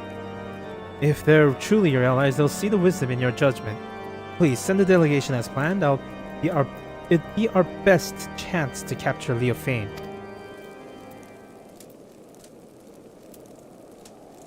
Yes, your words have merit. Thank you for your sage counsels. You're right. The Zandu who would not stand idly by while we suffer at Leofane's hand. In fact, the fellowship between our two people are forged when a god assailed their home and was brought low by a great hero, Drac'to. If we tell the Xiandu that he is keeping watch over the proceedings, then I am certain all doubts shall be quelled. Then you'll proceed? Indeed, the time has come for we Temple Knights to claim our honor and go on the counter-offensive. I shall bring the suggestion of a joint operation against Leofane to the Lord Commander as soon as possible. Thank you. Together we could stop her scheme. I first must discuss matters with the others involved before we present a plan to the Lord Commander. Though time is of the essence, I ask that you wait a while until our course is settled.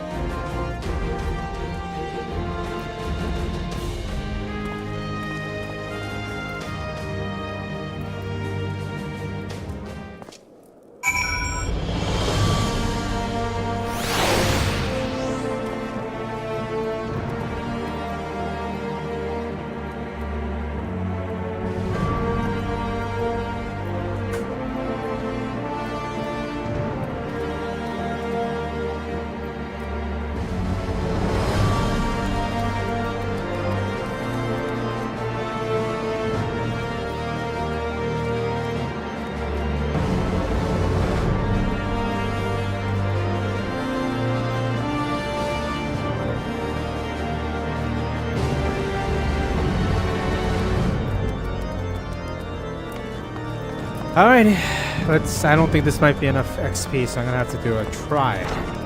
A trial! For those who find!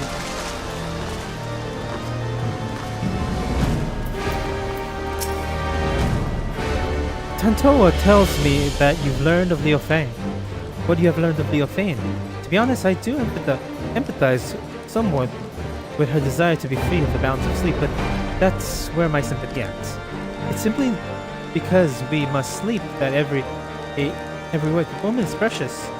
A life awake is never meaningless if we cannot spend it with those we care about. I realize now that I agreed to defend defend the people I know next to nothing about. Tell me of these Zandu. We'll soon be visiting. They're like the Hanu Hanu, with some much more, with even more of a penchant for metaphors. Really? Two groups of such people so far apart? The world really is full of surprises. Even a single city is enough for a lifetime. Every day I hear something that gives me a food for thought. Like the Dragon Song War, for instance, generations of animosity between dragons and men that somehow ended in a rekindled fellowship. Imagine a whole world like that. The world where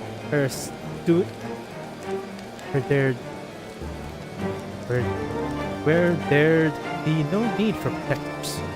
The wide-eyed watch not only the monsters in the wilderness, but our neighbors as well.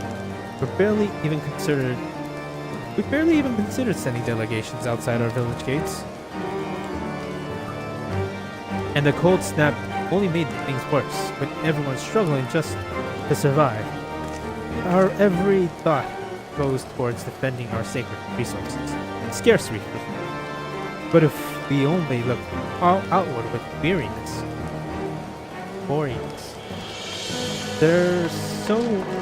there are no hopes for the future to change. No hope to build trust. If only there was a way to bridge the distance between us and greet tomorrow hand in hand. But maybe that's just a silly dream. Maybe. Either way, it's a beautiful thought.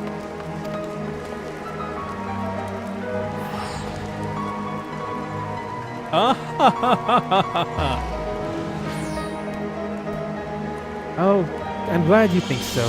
I'd hope the future is in mind as I get ready to train. As for you, Drac'to, get some rest. If you fall asleep while I need you most, I wake you with a knock on the head.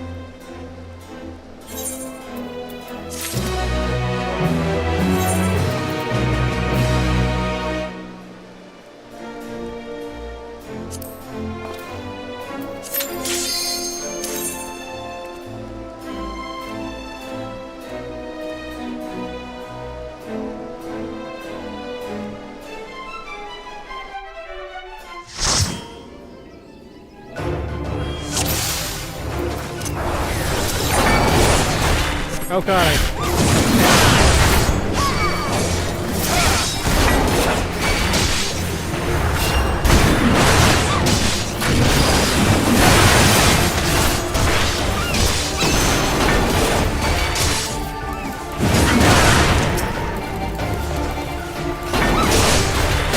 Why did you cardigan yours? Oh my god.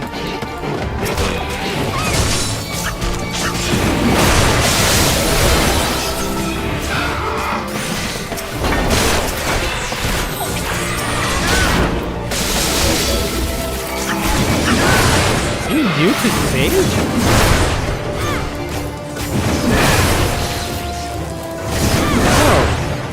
Whatever.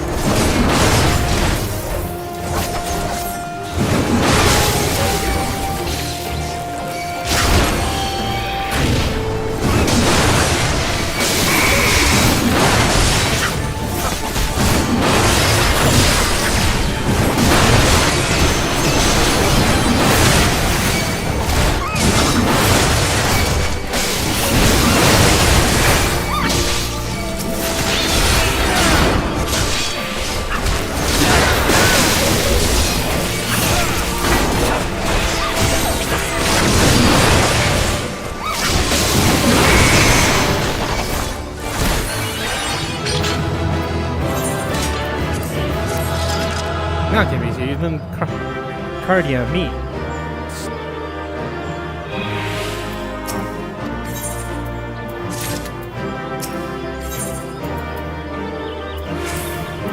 Why not change that?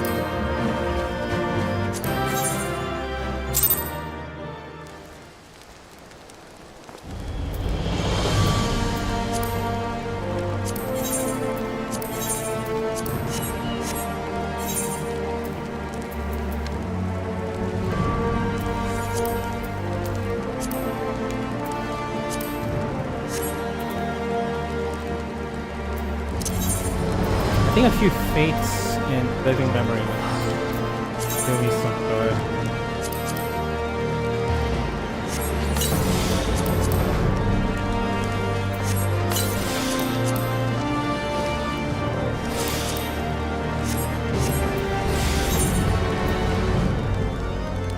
Right. Fates and living memory.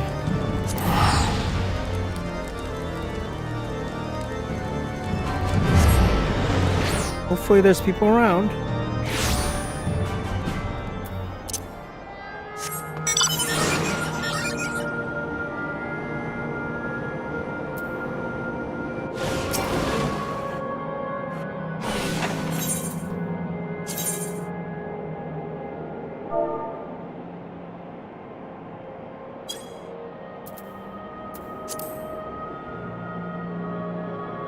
This one, that's because it's less people.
Oh god.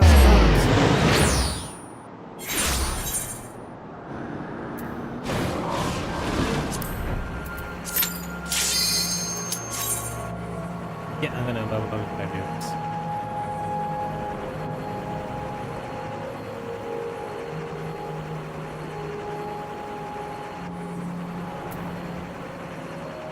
I'm hoping it's not one of the newer ones.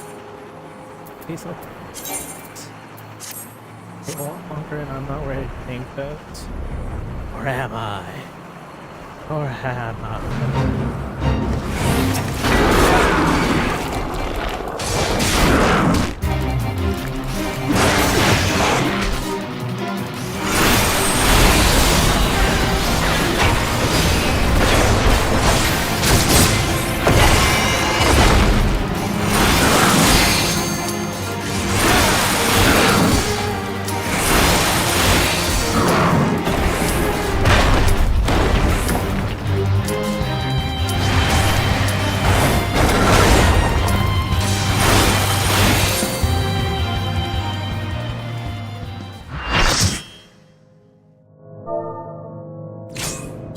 Ooh. Damn it. Oh no. Oh, this is gonna be painful. Oh, this is gonna be painful. Hopefully they're not.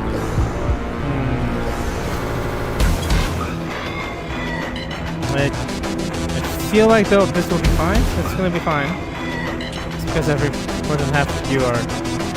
Oh! 4 of you, half of you are.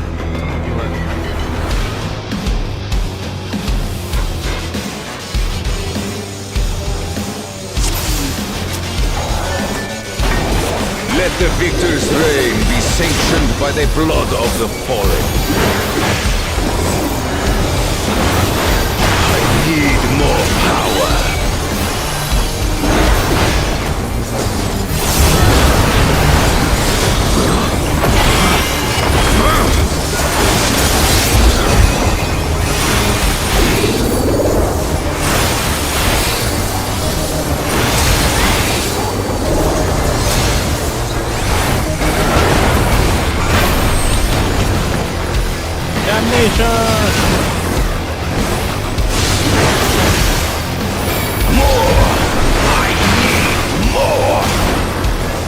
Two shield killers.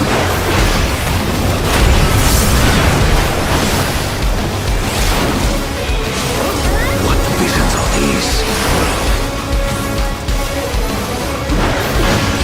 Out of my way!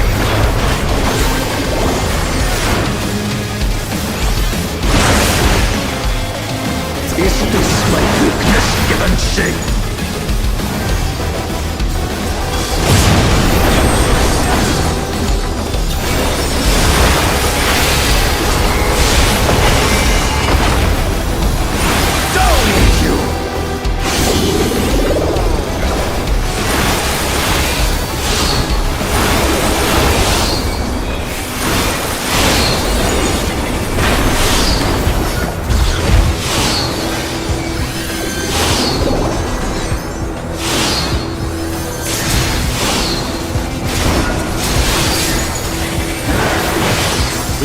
Was the other thing just standing in there with no limits will find me? Oh, thank God I'm maintaining right now.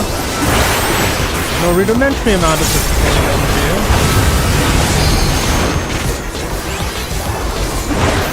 Be gone, along with my pitiful task. It's not all.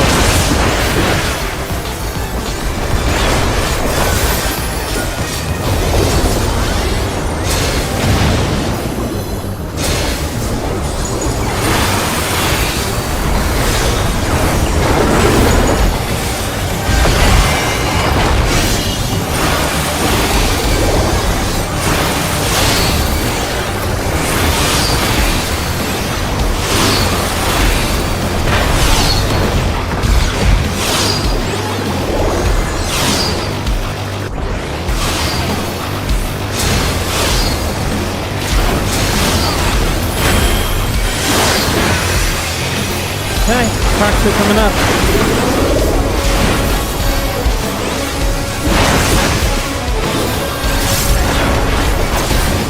should have expected this to happen.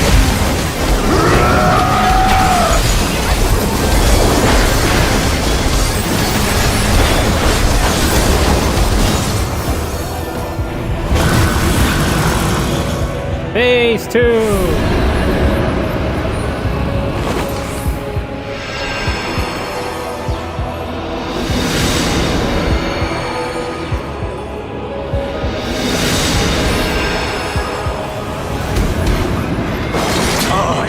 I'm the worthy king!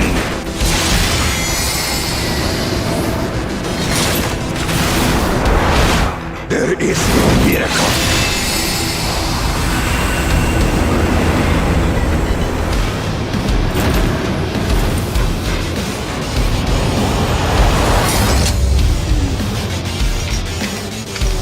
This is my path.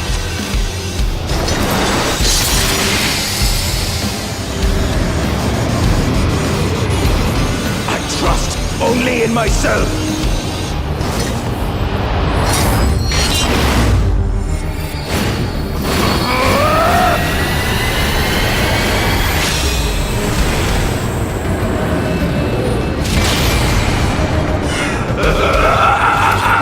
It's mine! The ultimate power!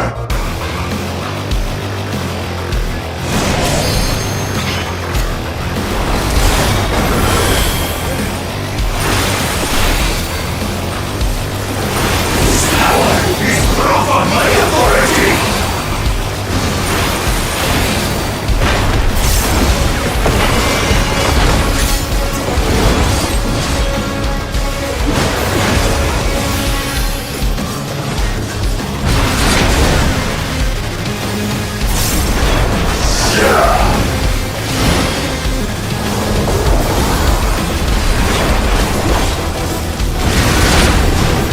I tried.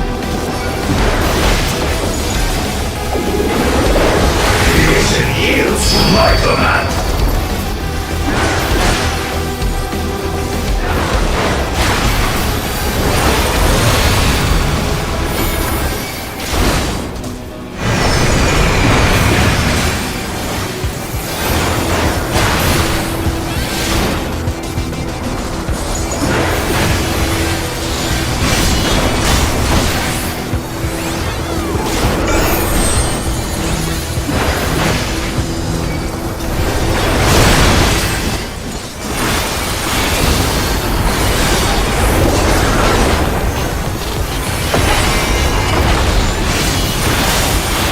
My will resonates with reality!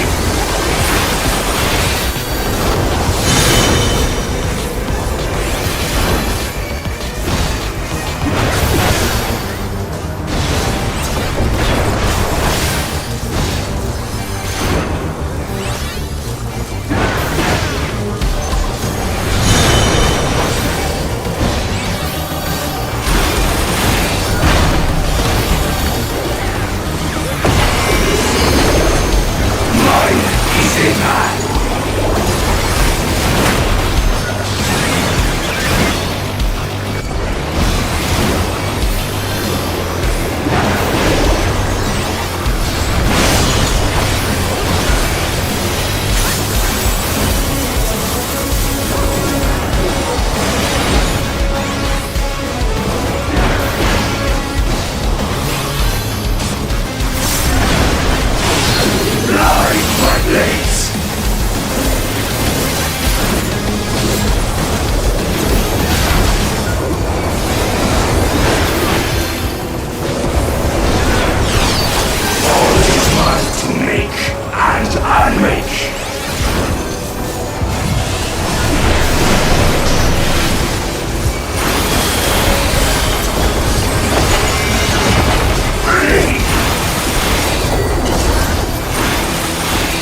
Mine is the power!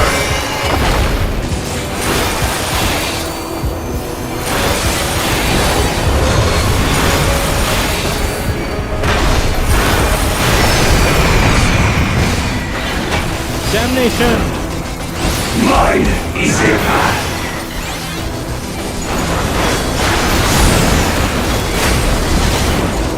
Fly, my blades!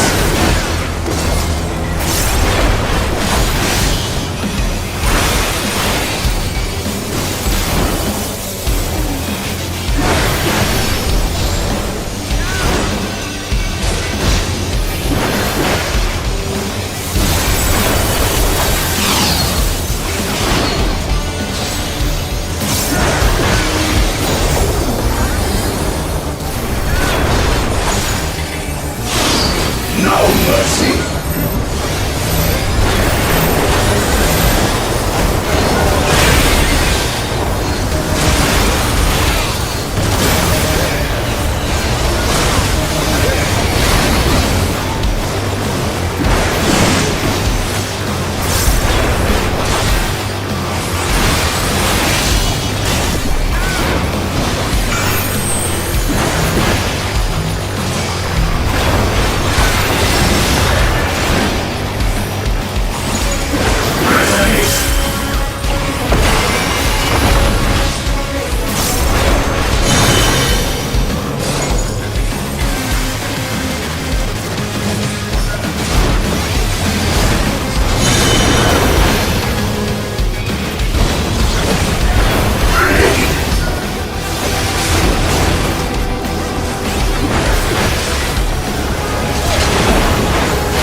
No mercy!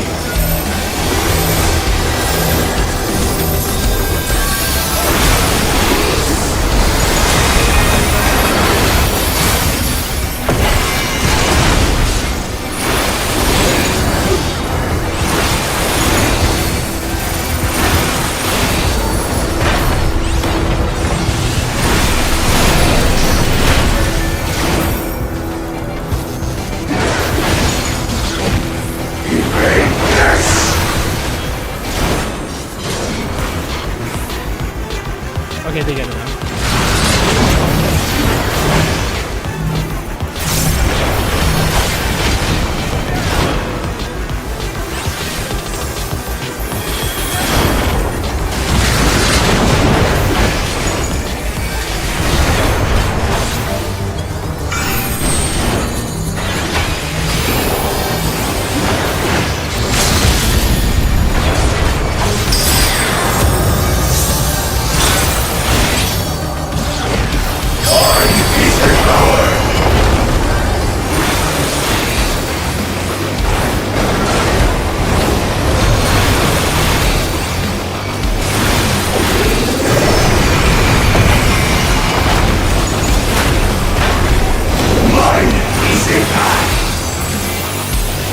Oh, thank God.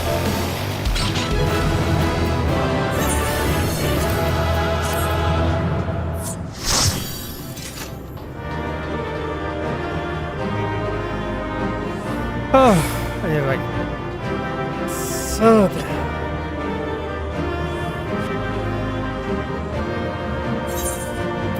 Again, I'm trying to remember. Primal Ruination.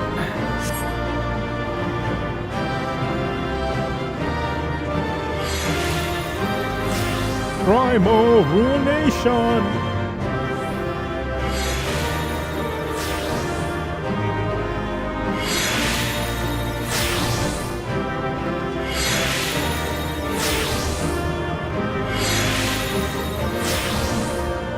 Oh, maybe.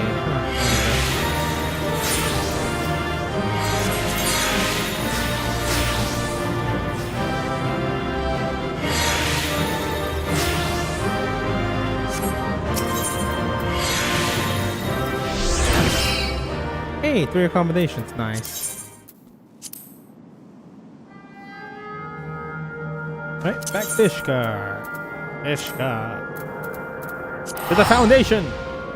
Last quest.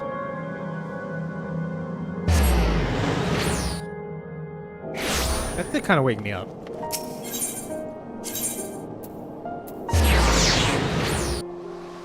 Oh yeah, I have the 100.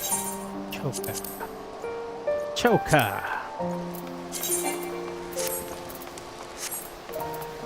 This needs to be given away.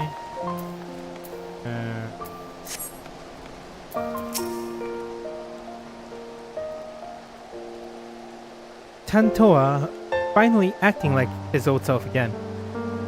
Now I'm sure we're ready for whatever there lies ahead.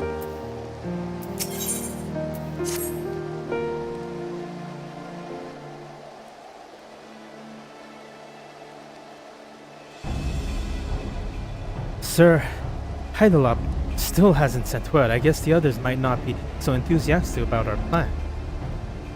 To them, the cradle of sleepless is naturally still something to be feared. But not knowing how much faith they have in your strength, you'd be at Theophane's mercy if she puts you to sleep. Honestly, I don't blame them. Not even I imagined our treasure could be used for such evil. In Leophane's hands, it's no more than an indiscriminate weapon. But that means when we get it back, we can turn it into something else. So, something no one ever thought of before. We can find a way to use it without forcing someone to spend their life in slumber. Of course, I agree with you, Tantoa, but we have more pressing matters, namely a rogue knight to capture and the treasure to recover. Ah, right. Maybe I got ahead of myself.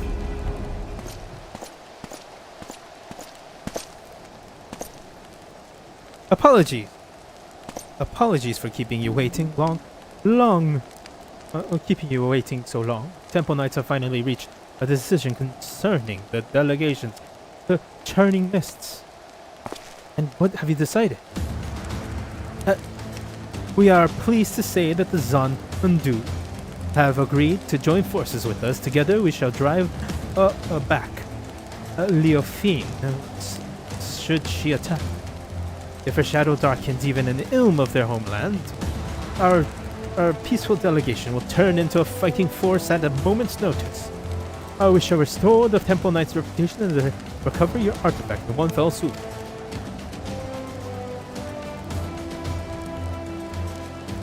Thank you, Hendolop. We promise to do our best. If Leophane shows herself, she won't get away this time. We have but a hammer out the fine details. We are yet to depart. The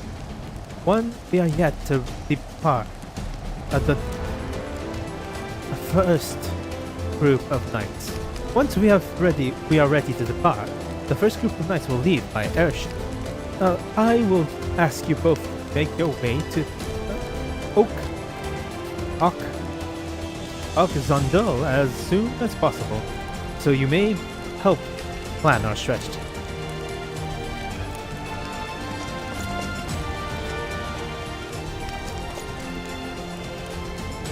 I'm coming too. I can heal your wounds, and if it comes to it, my staff can bruise as well as a club.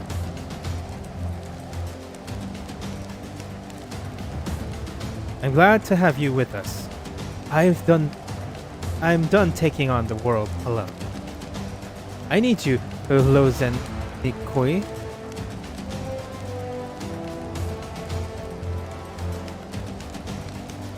And Drac'to too. We're stronger together than we could ever be apart. The cradle never would have been stolen if I realized that from the beginning. And I want you to be by my side to ensure I won't forget it.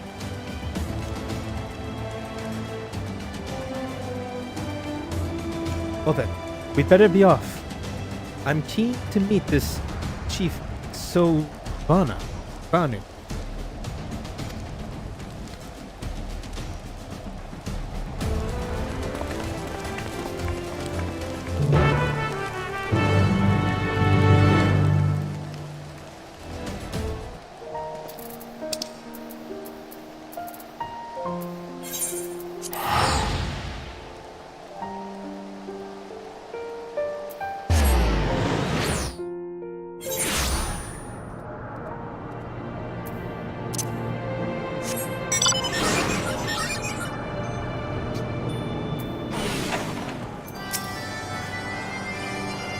We're on a floating island.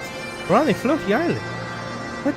What more? What other fantastical locations can we find in Eorzea? They've a graceful dance belays their bulk. Can they fly too?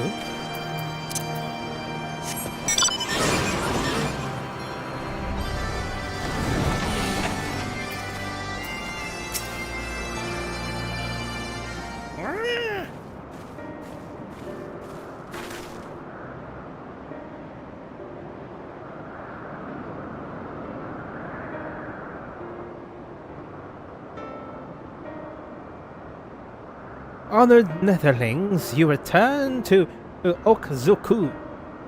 Is welcome to the arrival of spring. Sunnu knows why you come.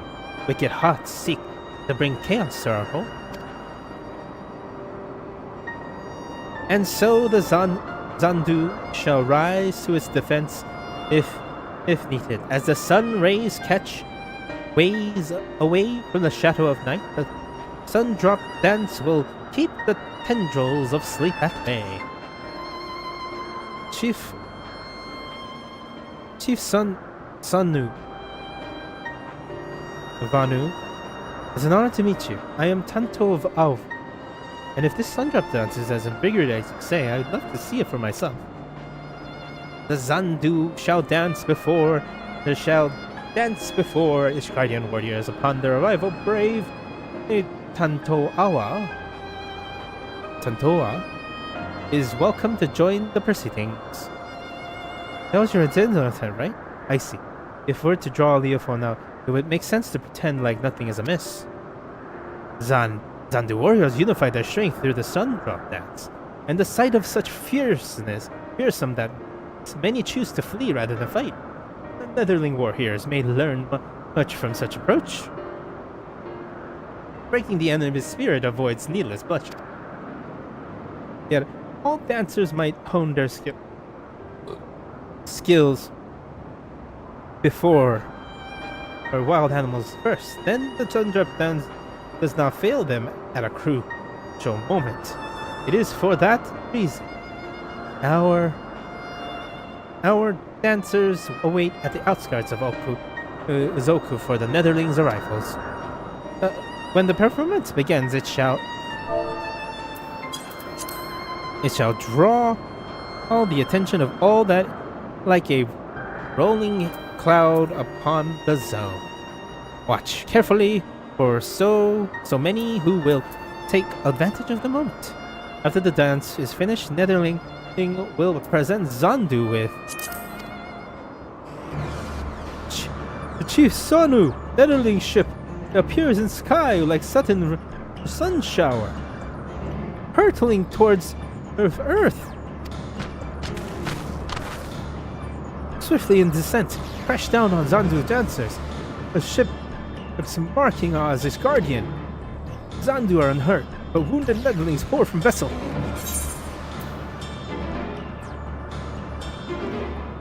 Like a lightning bone in the night, Leophone strikes.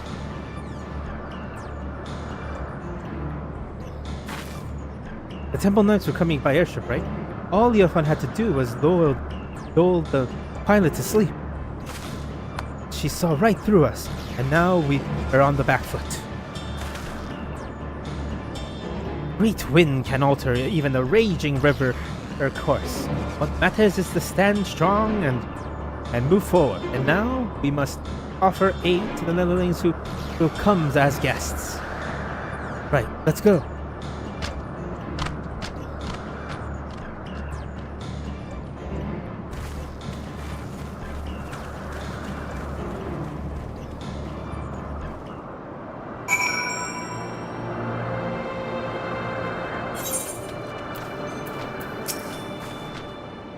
We're fortunate that Leophone chose the outskirts of the settlements to enact her horrible plan. Imagine if the ship crashed over Okzandu or even Ishgard. If this is the work of the Cradle, Leophane could be far. We must tend to the wounded, but I won't let her escape again. This ends today, one way or another. Oh, I'm at the exact limit. Nice.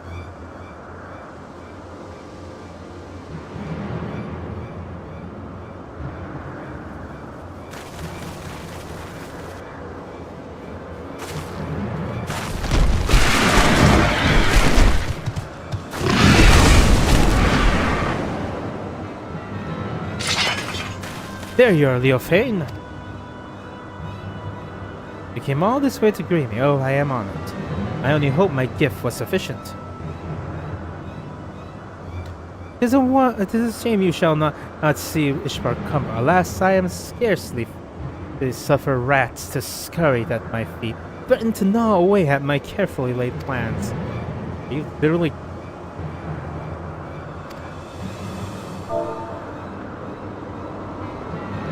At least you bear witness to the dying breath of the Temple Knight's flagging honor. We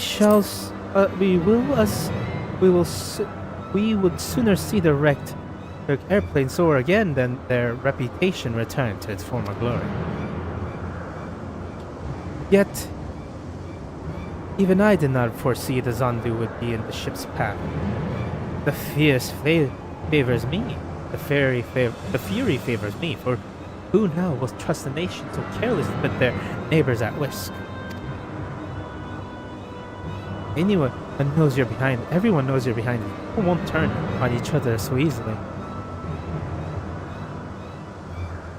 Oh, I don't see you there. The shut-eye, wide awake. Duly honored I am that you came all this way just to meet your end. Enough. We're taking the cradle back. We won't let your evil continue any longer. Such bold words. If I recall correctly, your people reap great benefits from this artifact's power, all at the cost of one person's waking life. Your life.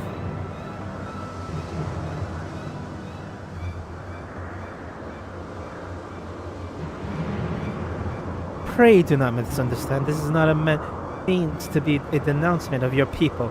On the contrary, they have my utmost respect. They are bound by their very nature.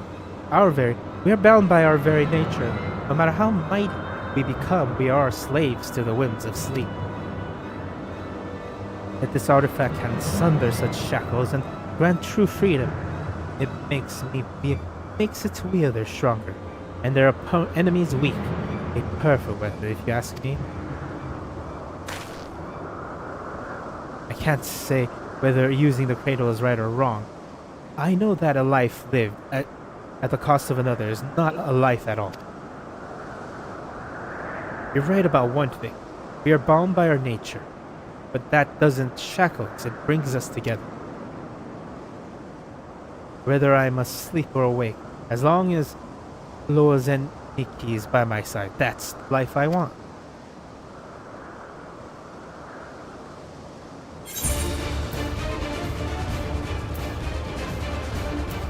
Show her no card. I will be your shield. I'm gonna absorb all that. She's exhausted the cradle's power on Temple Knights. This is our chance. No plan is without a wrinkle, I suppose. Fortunately, I'm prepared for all contingencies.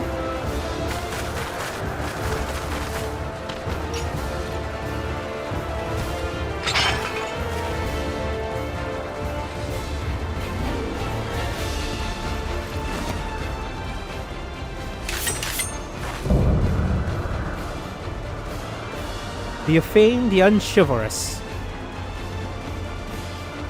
You have an opportunity to live a quiet life, but I will not give it again.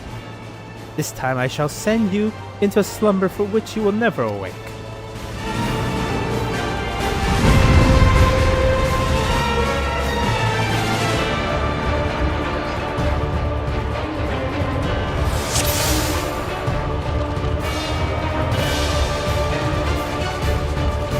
Bring the cradle or we'll take it back.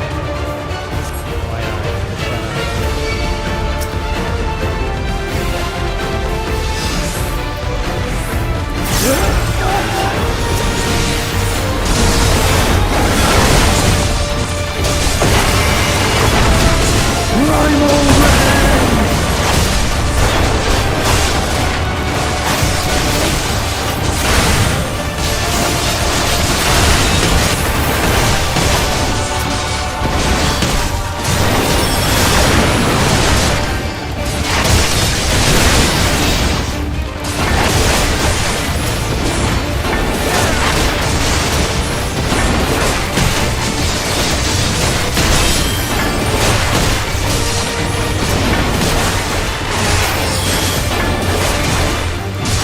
Pay attention, bastard. Hit.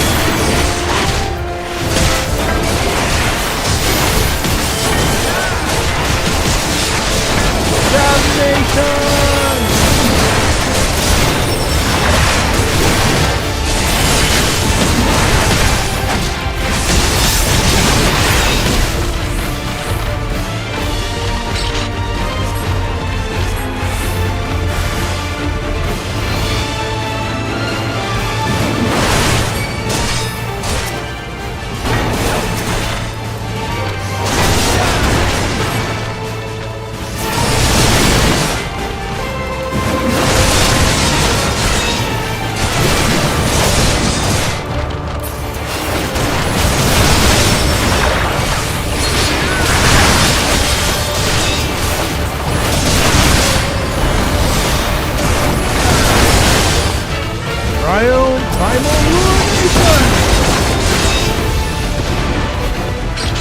Witness the sun drop dance, diddling warriors, awaken!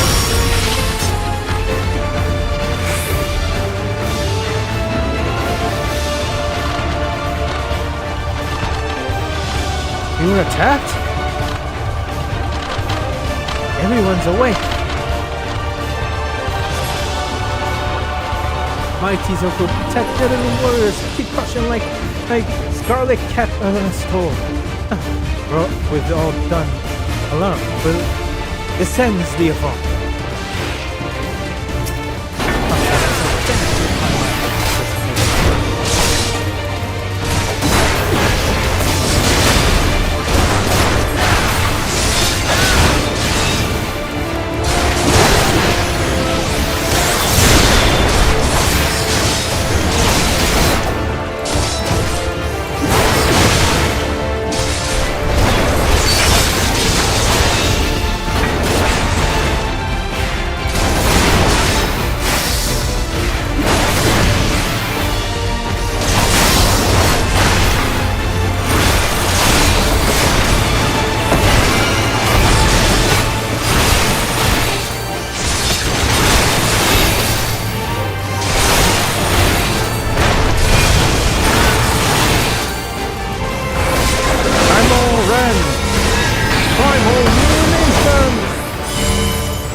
Artifact swells with power, begs to be released.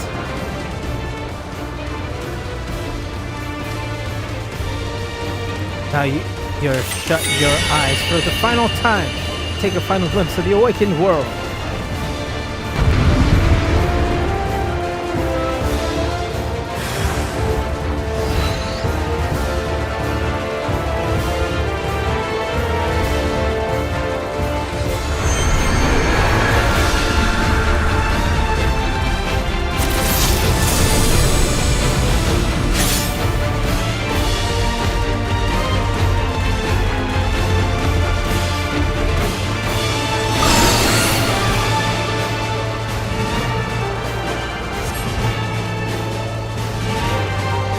I'm alright. What about Tontoa?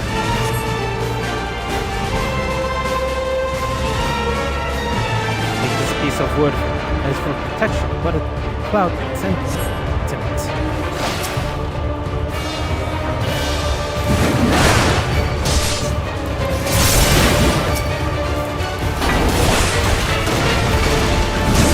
Jackasses.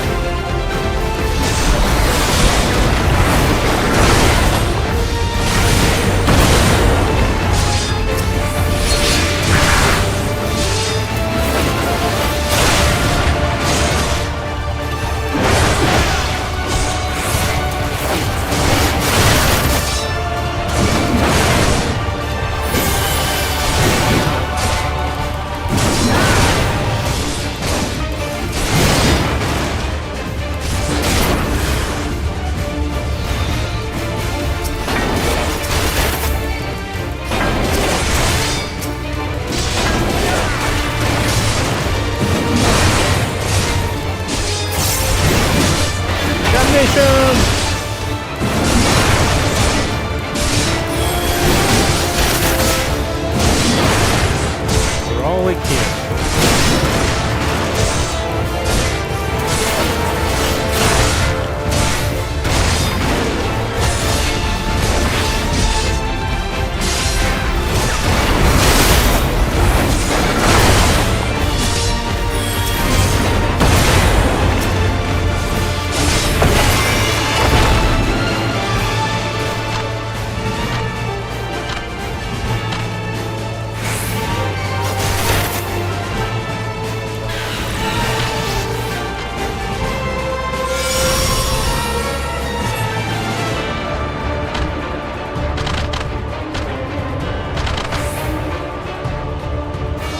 We owe you all my life. I owe you my life. Thank you.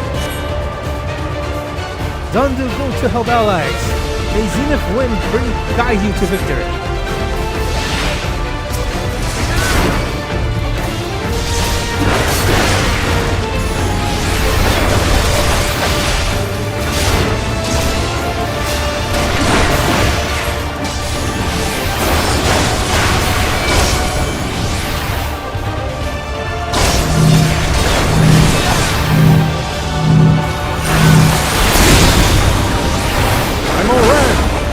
Primal Ruination! Inner Chaos!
You're stubborn.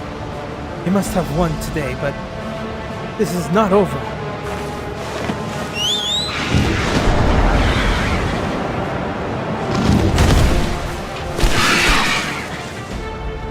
Yes, it is.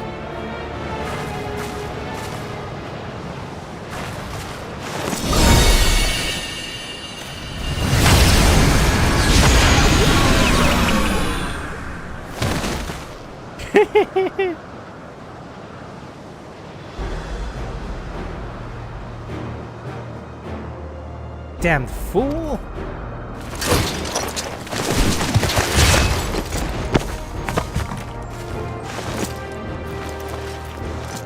No!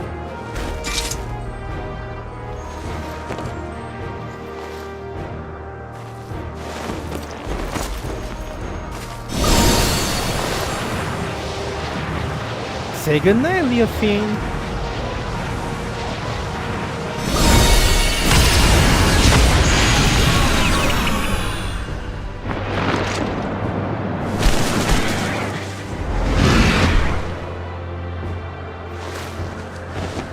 Leofine.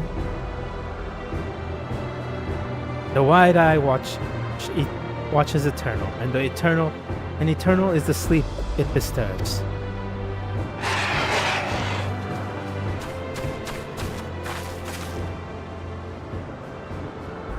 We finally stopped her.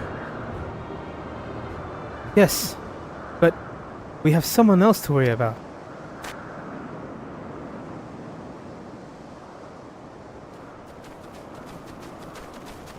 Drac'to, wake up! Are you alright? 5 more minutes. Oh, only you would smile at a time like this.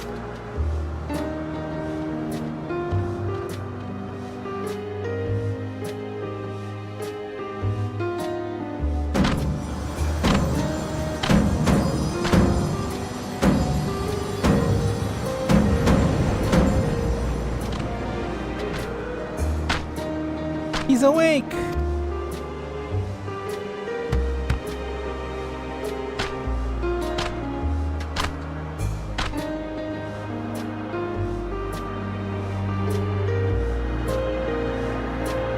The power of dance! You have awakened with the power of dance. Netherling looks hale as a warrior in their prime. Good. Our wicked foe fled from Sundrop dance like twilight from dawn. It's good to see you awake. Don't worry, you weren't sleeping for long, and judging by your fierce expression, and the Drac'to didn't sap any of your trademark vigor. Your work is done, Drac'to.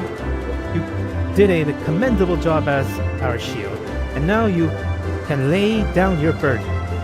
It was thanks to your bravery that I was able to deal with the final blow to Tsohg. And with the Drac'to back in our possession, I think we can consider this expedition across the seas to be a success. Zandu helped us gather the wounded and see them safely to Ishgard. We couldn't have done it without you. Netherlings protect allies as fiercely as the Garlic Cat protects kittens. Zandu are moved by your might. We were equally as impressed. I should learn this Sundrop dance myself, though I can't strike a figure half as fierce as yours.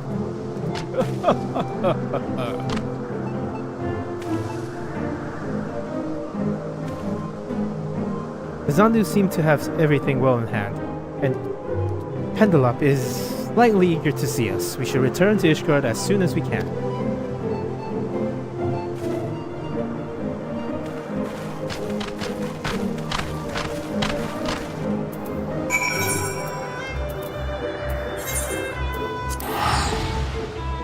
We teleported!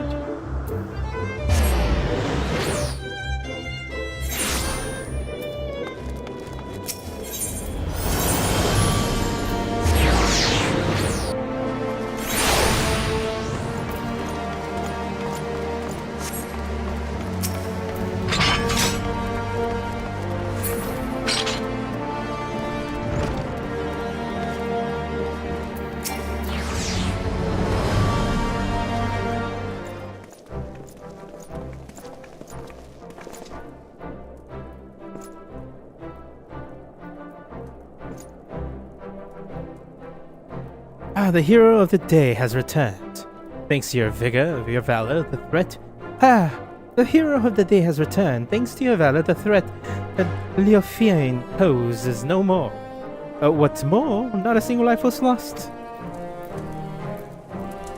On behalf of the Temple Knights, allow me to express my utmost gratitude to you all. You don't owe me any thanks. After all, it was my fault the Drac'to was stolen in the first place, and ultimately my fault that your delegation to Zandu turned into a melee. It may be true that our visit to the Training Mist was far from peaceful, but the bonds between Drac'to and Temple Knight has only deepened through overcoming mutual adversity. Blessed from often to unscrupulous form. Blessings often take unscrupulous forms.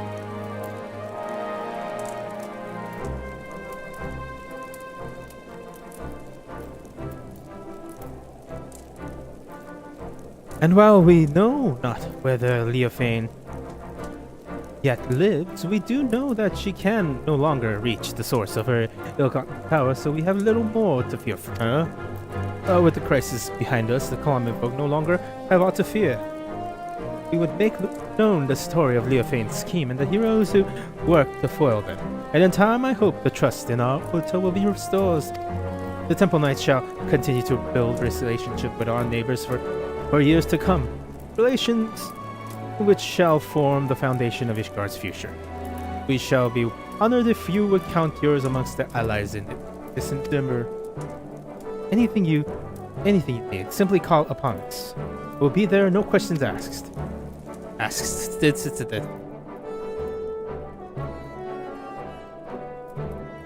And with that, it's time we return home. It's been an honor.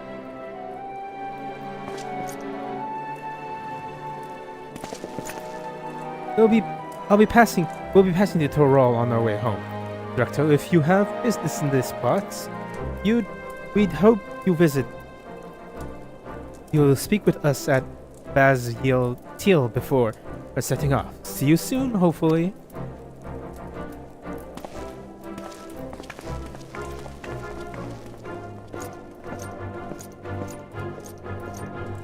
Okay, I need a small break, although I'm gonna end soon, but I really need to rest.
Oh, I really needed that restroom break.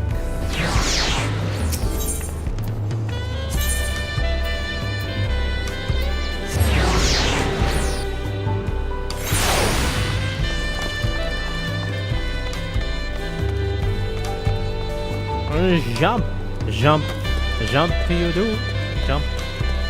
I feel like their village might be kind of gone in the bubble.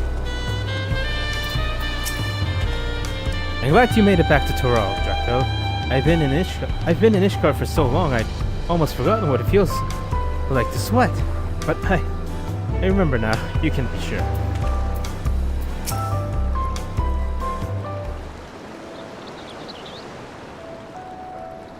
Drac'to, there you are. I'm afraid we won't be seeing you. I was afraid we won't be seeing you before we left. We arrived not long ago and appraised a view of everything that's happened. This is the longest I've spent away from our village, but even though Tuliyollal and Ishgard was like entirely different worlds to me, I was only ever treated with kindness. Is there something the matter, Pantoa? Nothing, it's just something I've been thinking about. Our people have always been self-sufficient, but the Ishgardians and the Zandu showed that looking at your neighbors can reveal a way through hardest difficulties. You hear how Handalop bonds between Ishgard and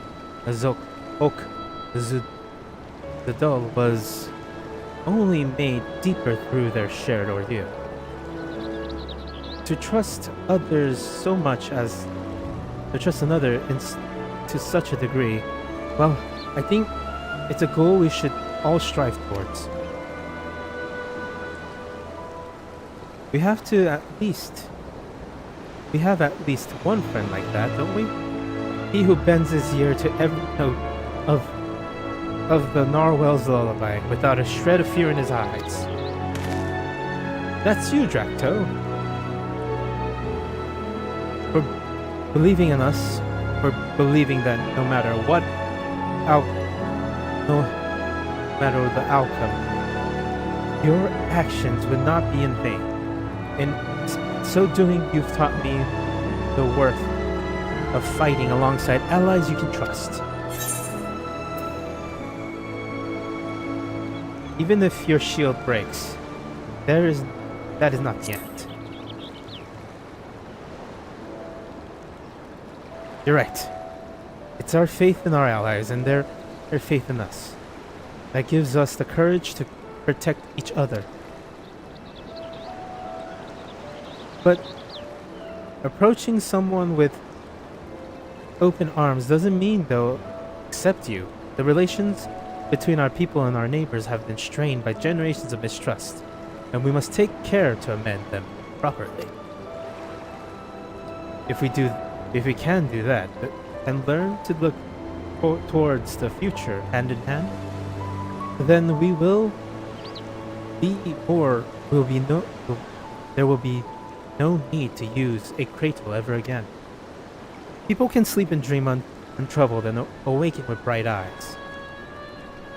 I want to see those days come to pass. Me too. Then you and I can finally spend more time together.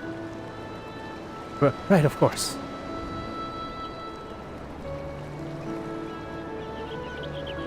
If we're going to see this future, then we must go back to our village. They'll be overjoyed to see the cradle return. Thank you for everything, Drac'to. Next time we meet, may we both have good news to share.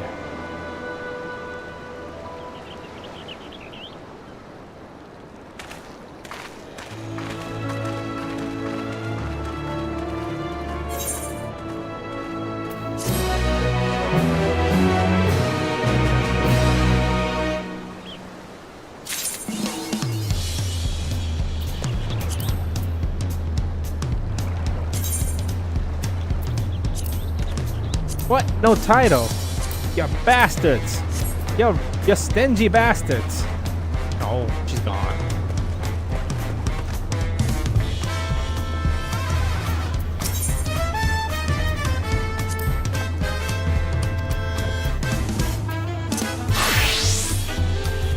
Right, he's looking for ranged.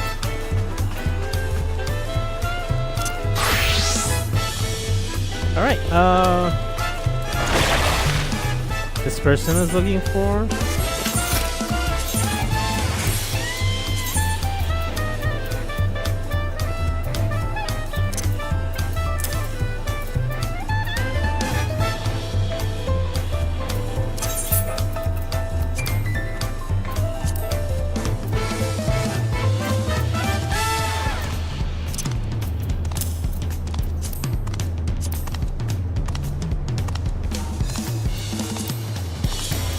Basically, I'm gonna go grab the master tire. I'm gonna do the mage story tomorrow. Depending on things, I'll see when I'll start. There's a higher probability I'll start at night, like around 5 or 6. But Tuesdays are becoming more likely of not streaming soon. But tomorrow I'll probably have time.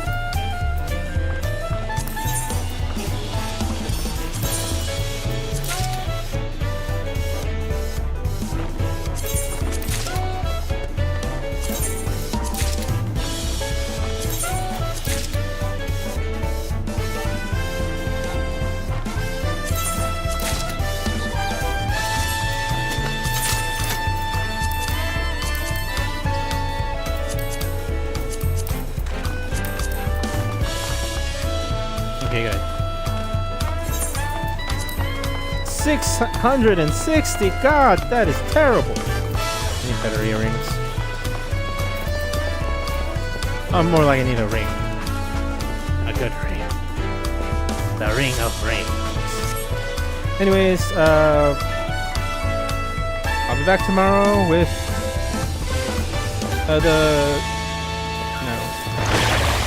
I'll be back tomorrow with the Magic DPS quest, role quests, and that's about it. Thank you for watching. If you're watching the VOD, I stream every Monday. I try streaming at 11. I starting at 11, but if things happen, I have to go into work in the morning. Usually I don't need to. Mondays I work from. Usually I don't need to. I stream I start between 10 and 11. And Tuesday I usually start at night. But I might not do that for a while. Thank you again. Thank you for watching. If you can, like and subscribe. Have a good morning.